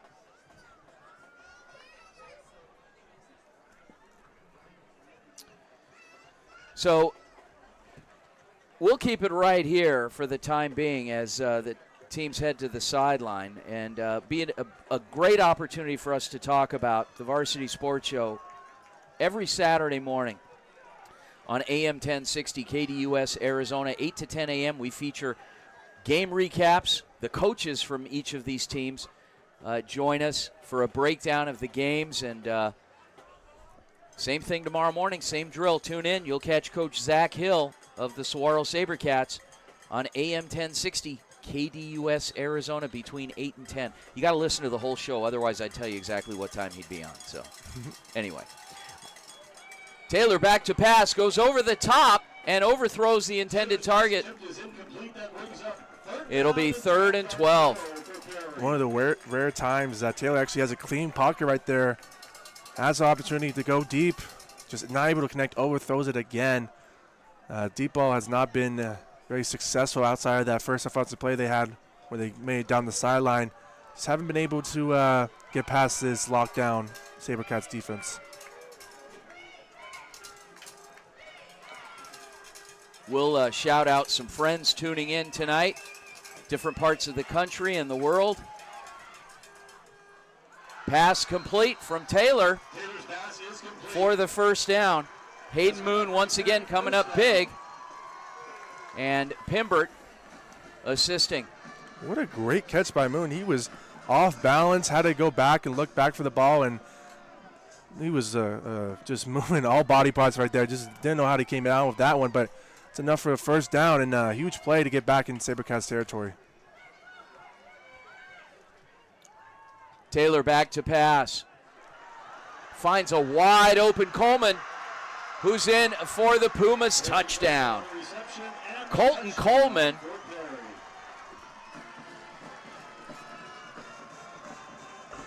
unobstructed all the way to the end zone. Yeah, Coleman had a blocker, but he didn't really need that. There was open grass for at least another 30 yards. I mean, there was no one in the vicinity. Just a misjudgment by this usually locked down and strong SaberCats defense. Like we say in all broadcasts, this Perry team fights, and they've been fighting all game. Down 14-3, able to bring it 14-10, and now 21 to maybe 17, maybe 18, depends if they want to go for it, make it a field goal game. It looks like that's what they're going to talk about right now on the sideline. Right now, Perry. Good first. We'll take the timeout as well. We'll be right back. What's inside you? Unlocking the greatness inside you means digging deeper and going further than you can on your own. Banner Sports Medicine High Performance Center uses the latest technologies to train the athlete in all of us. Unlock the greatness inside of you. My name is Kyle Krikorian, and I'm a sophomore studying journalism at the Walter Cronkite School of Journalism and Mass Communication. I am thrilled to join the Varsity Media Foundation as a technical director following Horizon High School football this fall. You can find me on Twitter and Instagram at Kyle Krikorian.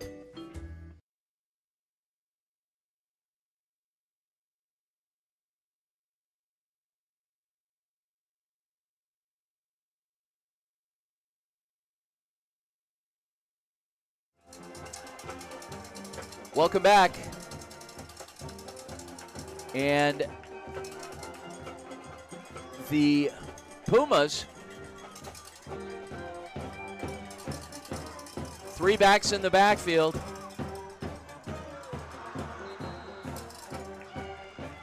Tossing it over the top. No good. It's an interesting play, Yeah, Tanner. interesting play call. I think I've seen that play so far run by the Chiefs one time. Yeah, just a fake handoff to the running back. He tries to just lob it in to the end zone. Yeah, but they got it when they did it, right? Yeah, they did get it. Yeah. SaberCats defense, great awareness to be aware that the running back was trying to dump it off for the 2 points, able to make the incomplete. Well, SaberCats still lead by 5 with 11:37 remaining in the game. Well, it sucks to not get that. It doesn't really hurt you that much. Either way, if you went for the extra point, still a touchdown game, especially with this Perry's sideline. Coach Ortiz, I don't think they're going to be dismayed by this. This offense has been really resilient, and the defense as well. Outside of the lone touchdown in the third quarter, been pretty lights out so far in this second half. Just been really great about reading the SaberCats offense.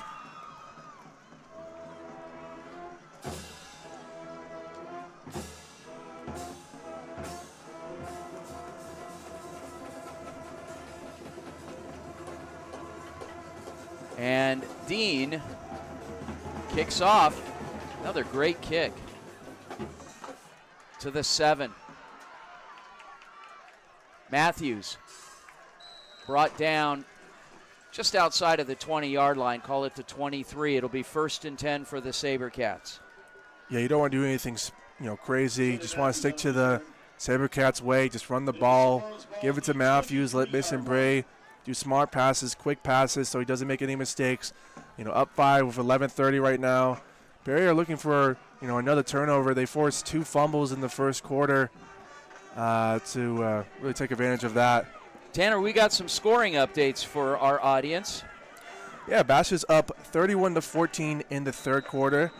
Centennial in the open up 17-3 going to the fourth. So opening's looking pretty interesting right now with Bash and Centennial both up. 2 powerhouses in the open. Matthews around the corner, gains about 6. And Basha leading ALA Queen Creek, Centennial leading Desert Mountain. And it looked like Williamsfield was able to score in the fourth quarter. Now it's South Point only up 21-13 right now. So a lot of interesting matchups going right now in 6A in the open. In 4A action, Canyon Del Oro is tied with Arizona College Prep, 14 all in Tucson. And another handoff. Matthews might have gained 2. Looks like Horizon and ALA Gilbert North are tied on their rematch, 21-21 in the third. Yeah, outside of the Bass game, every game so far is really close, a 1-score game. Even our game right now, as the crowd's starting to get a little rowdy right now. Matthews in motion. Bray, another screen play, completes to Whitaker. Whitaker may have enough for the first down. And he got it. 1st and 10, SaberCats. Moving the chains, and again, we've been talking about it all game. Whitaker has been an unsung hero so far in this season for the SaberCats offense, and he's been lights out, able to find the holes, able to get every yard that you need to win this game, and he did it right there. Huge conversion right there to get a first down and keep the clock running as well.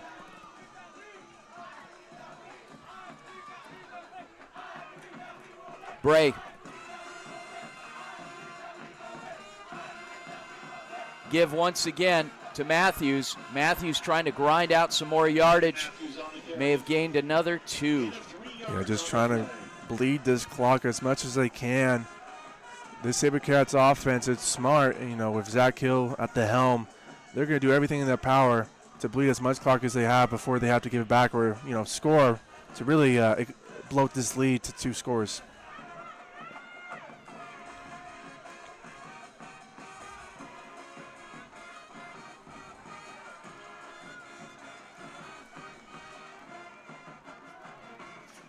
Four receivers split out wide for Saguaro. Brown in the game. Brown takes it upfield. He's off to the races, folks. Jacob Brown still going, gone. Touchdown, Sabercats.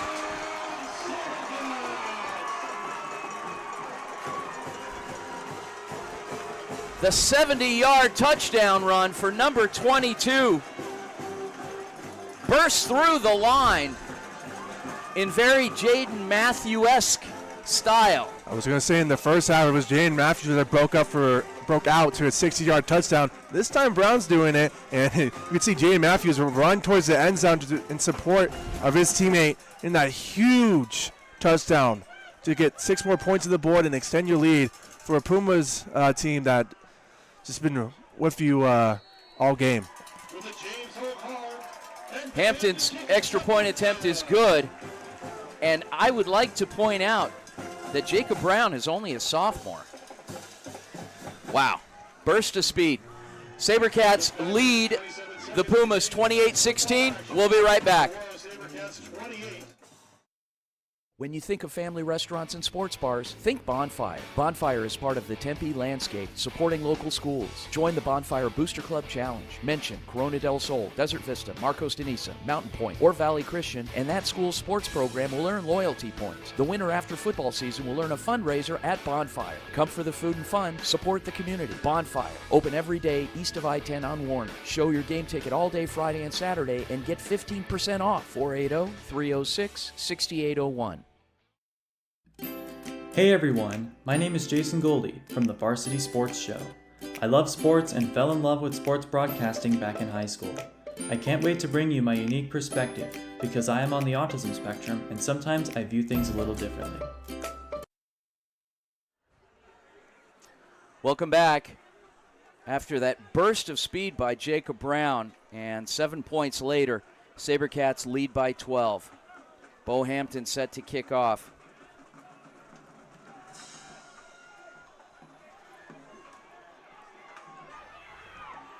Coleman on the return. Runs backwards, tries to hit the corner, does, but wrapped up, taken out of bounds. It'll be 1st and 10. Perry inside of the 20. Perry's got a lot of work to do, down 2 scores with under 10 minutes left of potentially their season. They're going to need to step up. They're going to need Taylor to read the pocket well, read the pressure. And he did a great job on that touchdown drive to find the open man. Much better than he did in the first half. And also Tinsley as well, who's been their all-star all season. 14 touchdowns on the year. And he has 5 100-yard gains. So him and Taylor are going to be huge in these final moments.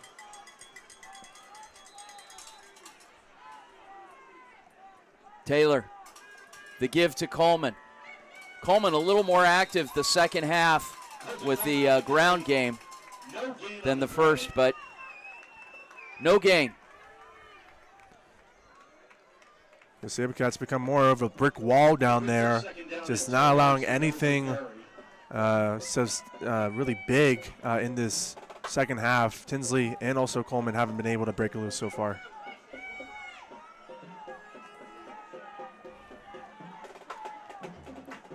Taylor, another screen, and broken up that time. Number 8, Jacoby Spence. Again, this Sabercats defense is reading the screen right away. They're not falling for any of Perry's tricks right now. Now it's 3rd and 11. This drive turned quickly bad for the Pumas, but they've converted so far on a couple of 3rd downs in this half. Do they have another one in them right now?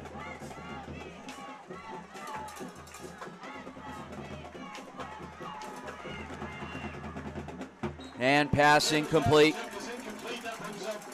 Just like that, it's 4th down.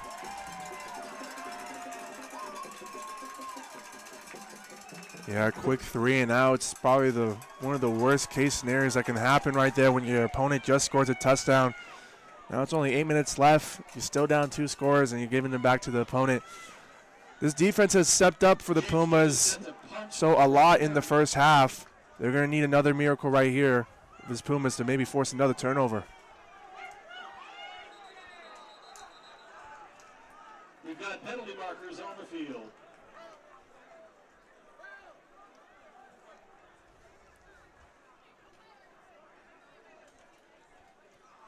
find out what the call is here.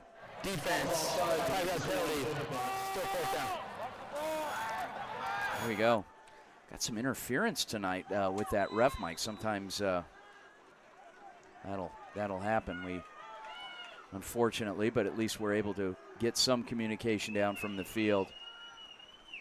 And on the punt, a high kick, not the distance that we had on some of the others. And down right about midfield. It'll be 1st and 10 for the SaberCats, just inside their own 45-yard line.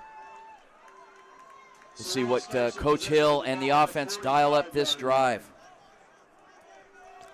Coach Ortiz for the Pumas need his defense to respond like they did in the first half and like they've been doing all season. This defense has been really good for them all year. And now when their season's on the line, can they step up and stop this firepower offense that is the SaberCats?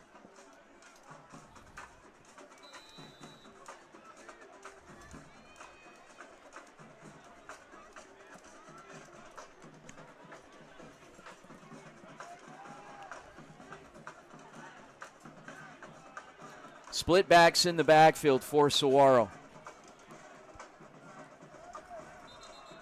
Had some movement up front. We'll get it confirmed here.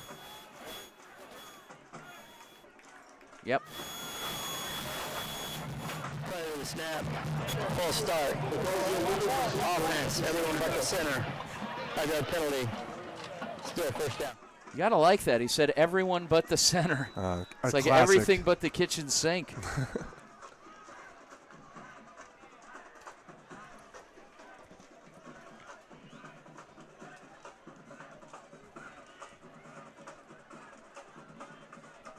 We'll try it again.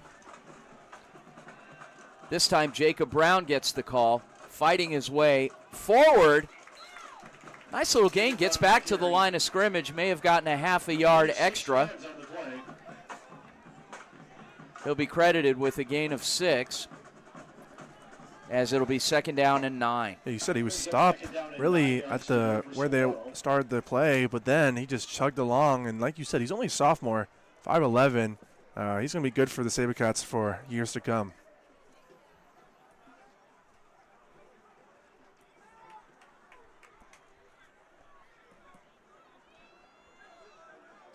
Second and 9. Bray goes over the top, and looks like Brown was the intended target. He turned in, Bray threw out. Yeah, interesting. Empty backfield, 5 out. And like you said, just a miscommunication. Brown was just running a streak, and Bray was looking for an out route. Now making it 3rd and long right here. Some miscommunication with the penalty, and then now with that. Can't have these mistakes even when you're up 2 scores, because this Perry's offense will make you pay for it. 3rd down.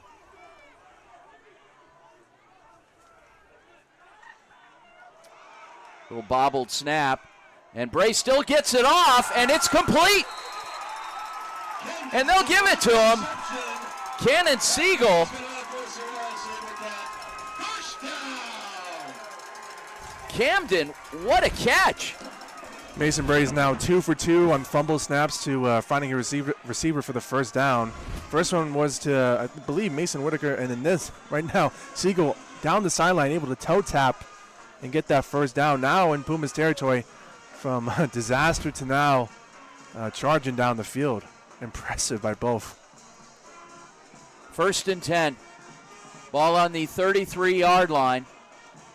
This time it's Matthews still on his feet. And another 7, maybe 8 yards. Being credited with 9, wow. Yeah, what was so impressive about that run right there was his ability to stop on a dime. It was almost trippy to see him go full speed and just stop on the dive, go outside and get an extra more yards to make it now 2nd and 1. He's just a sensational player for the SaberCats offense.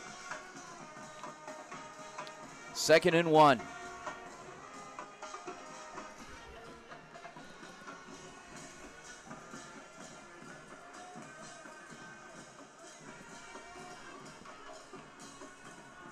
Bray.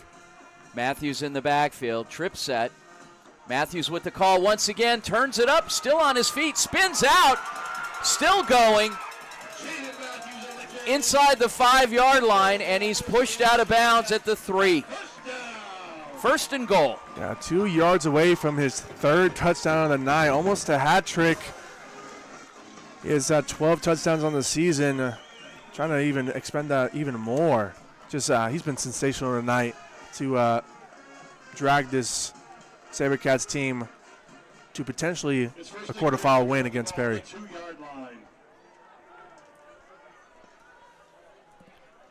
Split backs in the backfield. Brown and Matthews. Siegel in motion. The give. Matthews inside. SaberCats touchdown.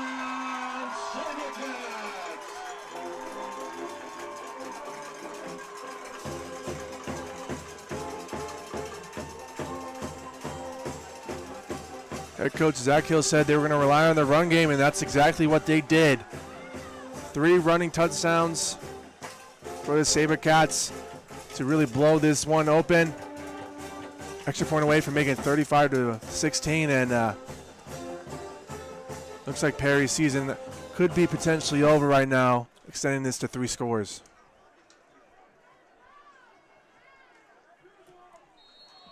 Hampton's kick, and up, and good. And just like that, SaberCats now lead the Pumas 35-16. We'll be right back after the break.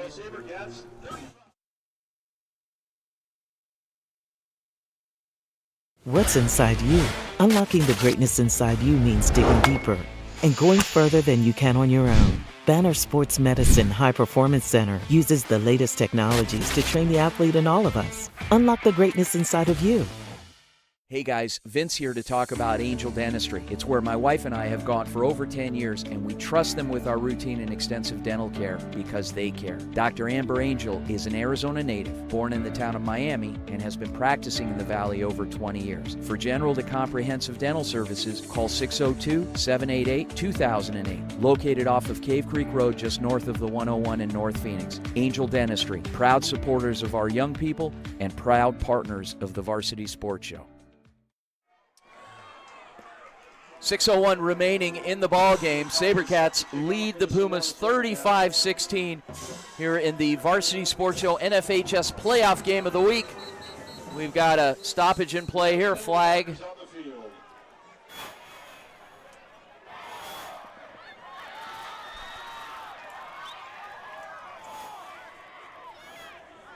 Coachman, kicking team number 28, 5-yard penalty, do a re-kick. Encroachment. All right, well, so the officials calling for a re-kick.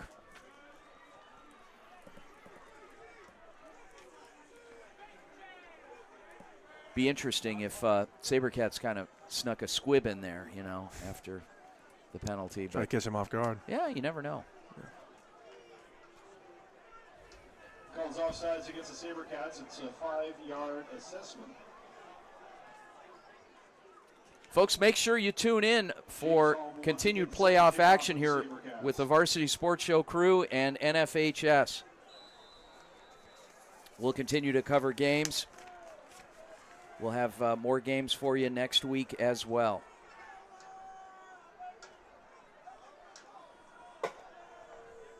Hall's kick in Coleman's hands. Coleman, and a little handoff. L.J. Walker takes it upfield nearly to midfield. Pumas will have it 1st and 10 on the 40. Pumas need to score quickly. You know, we talked about it all night. They have the offensive power to do it with Tinsley and Taylor, but this SaberCats defense has basically been locking down everything for them, especially in this second half, just only allowing that 1 touchdown. But besides that, they've been stopping the run, stopping the pass, and they forced a 3 and out in the last drive. So they're going to need to break this lockdown defense if you're the Pumas.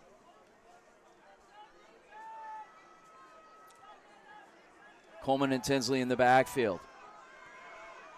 Coleman turns it upfield, and gets just enough for the first down, forced out of bounds by Trey Morrison. Taylor still getting a lot of time right there. Just able to wait. Couldn't find anyone downfield, so just threw it down to one of his playmakers. And Coleman was able to run and get the first down, get about midfield. One of the rare times that Taylor actually has a lot of time right there to make a throw. Taylor back to pass. Taylor goes to Tinsley and wrapped up by Pimbert. Tinsley on the reception. 4 yards on the play. Coming up on 5.5 minutes remaining in the ball game. SaberCats lead the Pumas 35-16. Taylor sprints out to his right, stops, pops, and completed after what looked like 2 defenders put their hands on that football. What a great catch by Jaden Barth. First down, Pumas. Sense of urgency now by Perry in the final 5 minutes. Taylor, pass is incomplete. Taylor's pass attempt is incomplete. Brings up 2nd down and 10 for Perry. He had his receiver in motion right there on the post route right there. Was wide open. Could have maybe scored if he was able to break the tackle for the defensive back, but just overthrew it on that deep ball. Just been one of his weaknesses so far tonight. Taylor back to pass. Scans the field. Goes to the corner into no man's land. No receivers aside from Jacoby Spence. 3rd and 10. Under 5 minutes remaining. Yeah, obviously 2-play territory for Perry, so you don't need to get it all here once, but in the sake of maybe making a miracle and getting this comeback, kind of needs to score in a play or two to even have a shot. 4 receivers split out wide for the Pumas.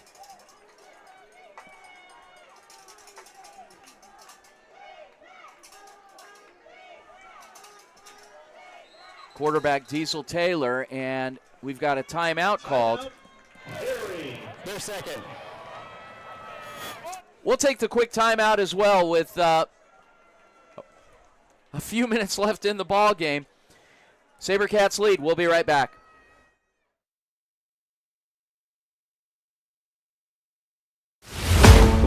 What's inside you? Is it strength? Is it speed? Is it knowledge of the game? Unlocking the greatness inside you means digging deeper, running faster, and going further than you can on your own. Banner Sports Medicine High Performance Center trains the athlete in all of us with technology, techniques, and hands-on experience customized to you. See what you're capable of by unlocking the greatness inside of you.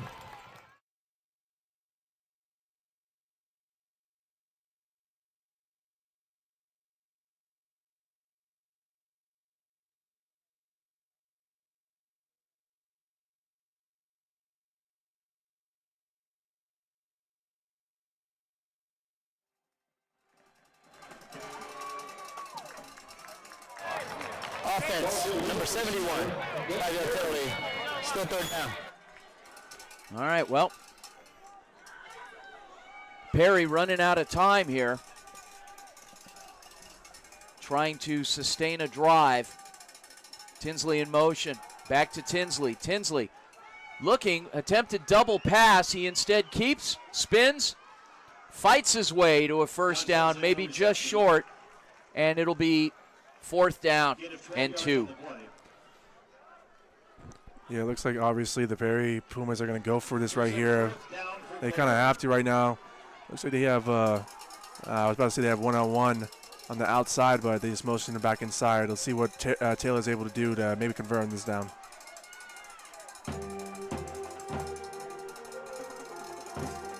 Pistol set for the Pumas. Stop and pop on the hitch route to Coleman. And Spence in on the tackle. First down, Perry. Again, similar to the SaberCats offense, just trying to convert quickly, just get a quick pass out there, get the first down. Marching right now inside the red zone, trying to put 6 more points on the board quickly. Taylor goes over the top, and it's complete. And they gave it to him. Touchdown, Perry, to Tinsley. Taylor trusted his playmaker, just one-on-one coverage to jump up and get that ball, and that's exactly what Tinsley did, just to leap over the defensive back and put 6 on the board right now. Now 35-22 right now. Looks like they're going to go for 2. Taylor, 4 receivers split out wide for Perry. Tinsley in the backfield.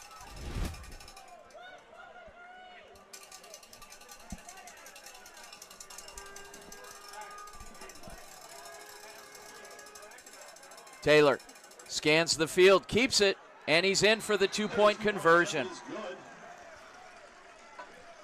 Well, that gets him a little bit closer now, within 11 with 4:01 remaining. Saguaro leads Perry 35-24. Don't go anywhere, folks. We'll be right back.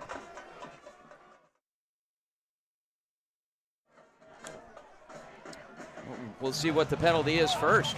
After the play, unsportsmanlike conduct, defense number 8 will force the penalty on the kickoff. Well, unsportsmanlike conduct, and it'll be assessed on the kickoff. We'll be right back.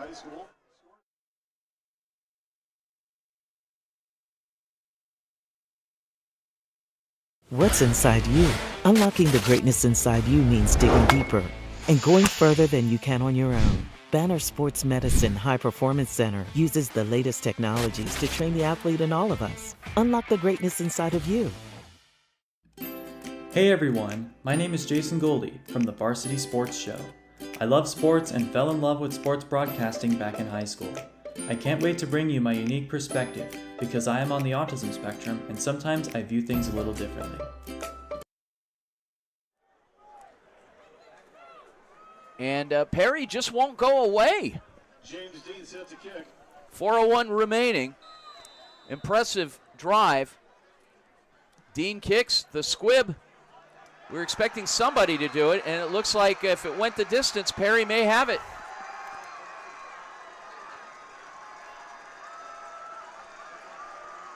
Yeah, no one on the SaberCats return team kind of went towards the ball. They were kind of waiting for the blocks, and no one really got the ball. And Perry, again, will not die. Again, getting the ball back. This time in SaberCats territory. 4 minutes left in the game, and that penalty is huge because, you know, you're not going to onside kick it when you're on your side of the field, but, you know, you got an extra 15 yards. You're on SaberCats side. Why not onside kick it? And, again, to get the opportunity, now they're storming again. Trip set for the Pumas. Tinsley in the backfield. Taylor awaits the snap, looks to the sideline.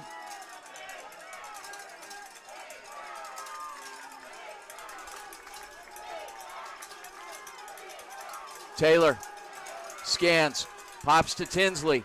Tinsley wrapped up at the line of scrimmage. Official will blow him down after being wrapped up by Pimbert. Clark ticking under 3:40 right now. Pumas only have one more timeout left, so they're going to have to score quickly if they want to hope to maybe convert another onside kick or try and stop this firehouse. Taylor. Ooh, just overthrew it again. That brings him third down and 10 yards to go for Perry. Yeah, 3rd and 10 right now for the Pumas. Again, Taylor struggling with his accuracy down the field. Only had some few instances where they've been able to convert right now. And now this is a big one right here, 3rd and 10. Do or die right now for the Perry Pumas. Pistol set for Perry. Taylor back to pass. Taylor going over the top. Keeps his eyes trained all the way on that isolated receiver and the flag.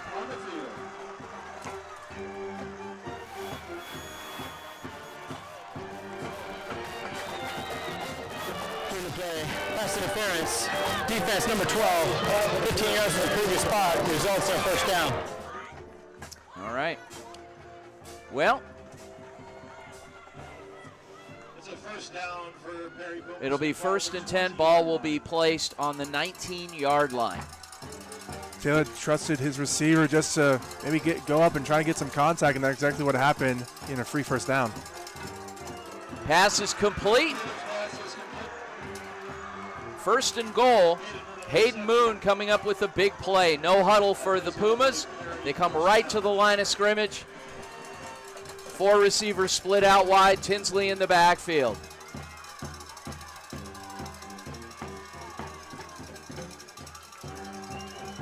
Tighter set now for Perry. Coleman in motion. Taylor scans the field, heads for the end zone, just short. Tackled at about the 1. Get it 4 yards on the carry. Trey Morrison in on the stop from the 1-yard line. Penalty markers down. Markers on the field.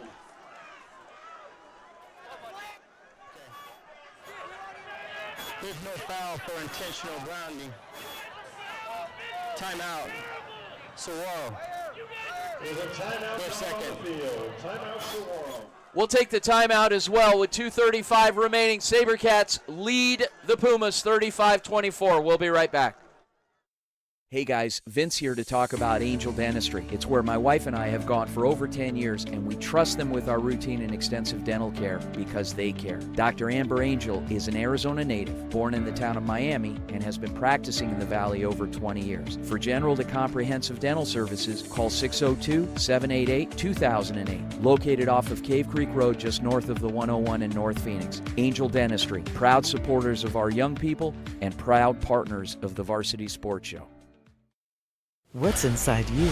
Unlocking the greatness inside you means digging deeper and going further than you can on your own. Banner Sports Medicine High Performance Center uses the latest technologies to train the athlete in all of us. Unlock the greatness inside of you.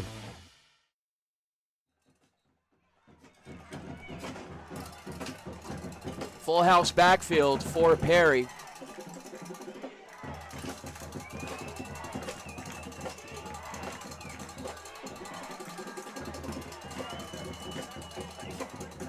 Tinsley walks in for the touchdown.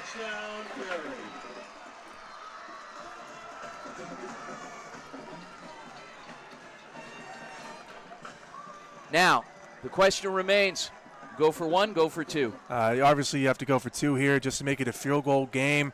And the way this offense is moving, it's a pretty safe bet that you could hammer this home with Tinsley. Perry spreads the field out. Empty set. Taylor looking, goes over the top, and it's complete for the 2-point conversion. Walker. His 2-point conversion is good. And the Pumas are within 3 with 2:31 remaining in the ball game. SaberCats 35, Pumas 32. We'll be right back.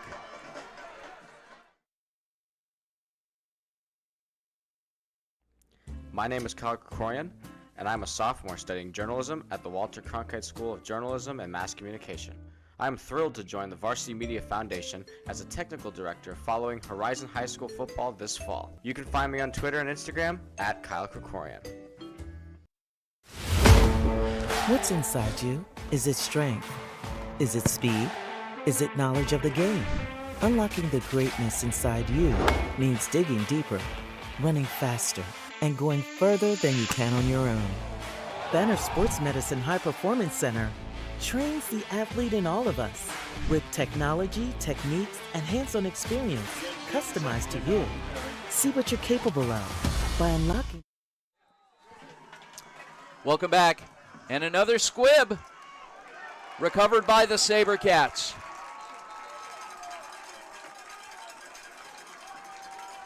They weren't going to let that happen again. No, everyone, all hands on deck right there to secure the ball. Be in control of your own destiny right now. Give it the ball back to Mason Brain, Jim Matthews in this offense who have been lights out. there's not much they can do. Perry scored 16 points in around 2 minutes to bring them back in this game to make it a 3-point game. With Perry only having 1 timeout, if they get a first down here, the SaberCats could end the game right then and there. But this Pumas defense is locked down, and this front seven's done a great job of stopping the run. What's your strategy here? Run the ball? Yeah, you got to run. You don't want them to have the timeouts. You want to burn the 1 timeout and then just try and run some clock. Split backs in the backfield for Saguaro. Brown and Matthews. The give to Matthews. Matthews around the corner, still on his feet, takes off. Folks, he is off to the races for the SaberCats touchdown. Jaden Matthews, dynamic, electric. When you're so honed in on the run like the Pumas were, once you get to that outside, it's nothing but green, and exactly that for Matthews to basically end that miraculous almost comeback by the Pumas with that huge 50-yard gain on the first play. Matthews just, again, solidifying himself as one of the best backs in the state. That went so fast that one of the linemen that's on the PAT team didn't know it was already time to get out there.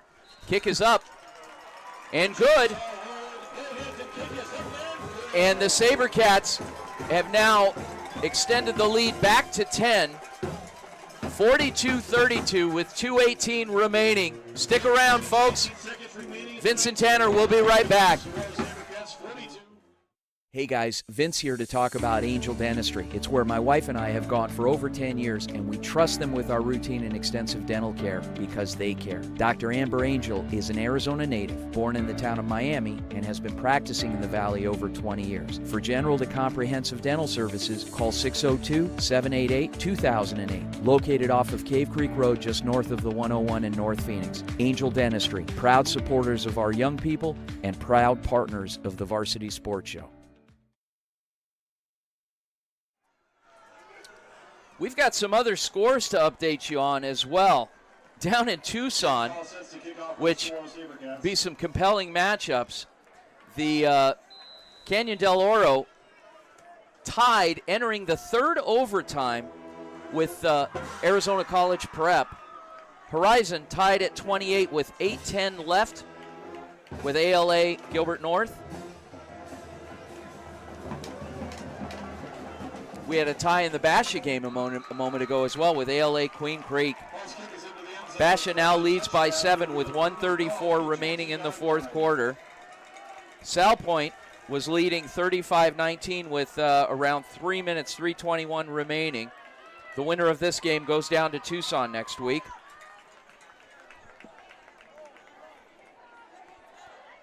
A lot of close games right now. This is playoff football at its best. Everyone's coming back. Everyone's making it into the game. Like the Perry Pumas, who were down and almost out, down 19 with only 6 minutes left in the fourth quarter. Were able to storm back, make it a 3-point game. But then Jay Matthews happened, back to 10. Desert Mountain season ends tonight. Centennial defeats the Wolves 24-3. Flags come a-flying.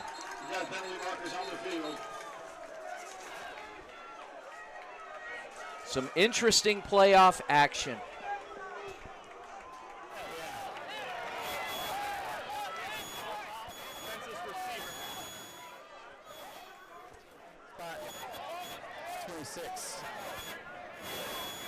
Personal foul. Defense number 26. 15-yard penalty. Results a first down. Okay. Calls a personal foul against Saguaro SaberCats. That was on the safety, Zeth Thus, who laid in the smackdown right there. Just laid out the Pumas wide receiver right there and giving some more life to this Pumas sideline. Not that it needs it, as they are able to come back from what seems anything. Taylor to Coleman, pass overthrown, incomplete. Folks, once again, be sure and listen to the Varsity Sports Show tomorrow morning from 8 to 10 on AM 1060 KDUS Arizona. If you are outside of the state of Arizona, Fear not, my friends. You can find the link at, I don't even know the website off the top of my head, kdusam1060.com. I'm not sure. Anyway, Google it. There's a link there, and you can tune in to hear from Coach Zach Hill. Tinsley wrapped up at the line of scrimmage. Another great play by 95. Brady Cochran. 3rd and 10. Clock's a-ticking. Taylor sprints out to his left, goes over the top. And it's intercepted. Intercepted by the SaberCats. Jacoby Spence with is arguably the biggest play of his career defensively on the interception. As he waits for the crowd to get hype, and that basically seals it right there. If the SaberCats don't make any crucial mistakes, but Jacoby Spence, known for his offensive game, showcasing his case for being on the defensive end with another pick at the perfect time. With 1:42 remaining, all but elementary, a couple of knees, and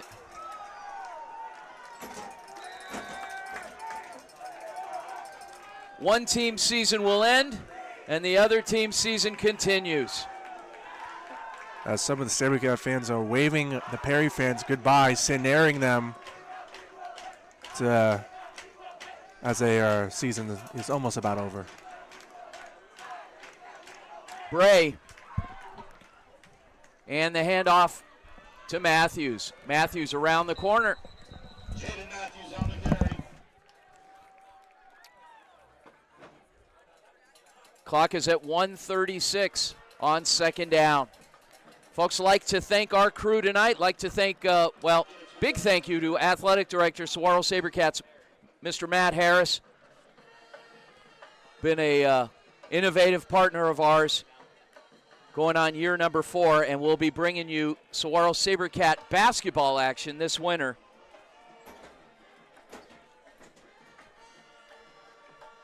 As well as some other teams that we're working with, but we really enjoy this partnership with the SaberCats and being able to bring you this game tonight. Bray on the keeper. Spins his way forward as the clock continues to move.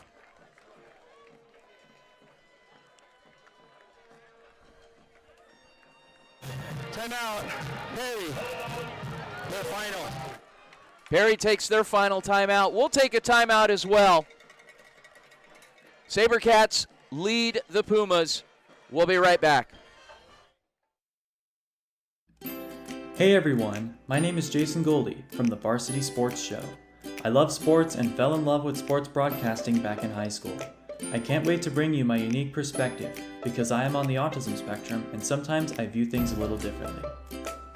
When you think of family restaurants and sports bars, think Bonfire. Bonfire is part of the Tempe landscape, supporting local schools. Join the Bonfire Booster Club Challenge. Mention Corona del Sol, Desert Vista, Marcos de Niza, Mountain Point, or Valley Christian, and that school's sports program will earn loyalty points. The winner after football season will earn a fundraiser at Bonfire. Come for the food and fun, support the community. Bonfire, open every day east of I-10 on Warner. Show your game ticket all day Friday and Saturday and get 15% off. 480-306-6801.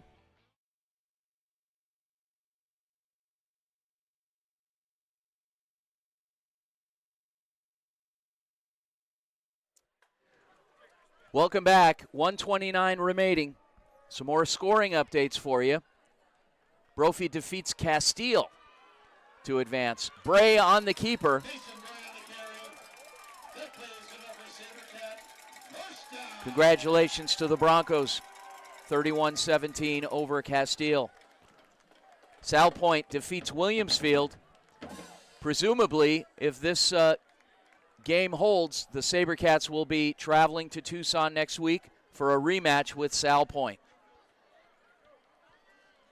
Horizon leads ALA Gilbert North 35-27. Centennial defeats Desert Mountain tonight in the Open. Basha leading ALA Queen Creek 38-31 with 1:34 remaining. Under a minute left. Ladies and gentlemen, I'd like to thank our crew led by Technical Director Sammy Rivera, Production Assistant Shai Gara, Ella Gomez, Rory Hayworth, and Matt Aranita, our production team. On behalf of my broadcast partner, Tanner Tortorella, my name is Vince Delicio. Folks, once again, tune into the Varsity Sports Show every Saturday morning from 8 to 10 a.m. on AM 1060 KDUS Arizona. We'll take any listeners. Come on over. Tune in. And have a good time, have some laughs, and get some great information and some enlightenment from all of our guests. And I stress the laughs part. We have fun with that. Tune in tomorrow morning, folks. Thanks again for watching tonight. We'll see you next week here on the Varsity Sports Show. Have a good night.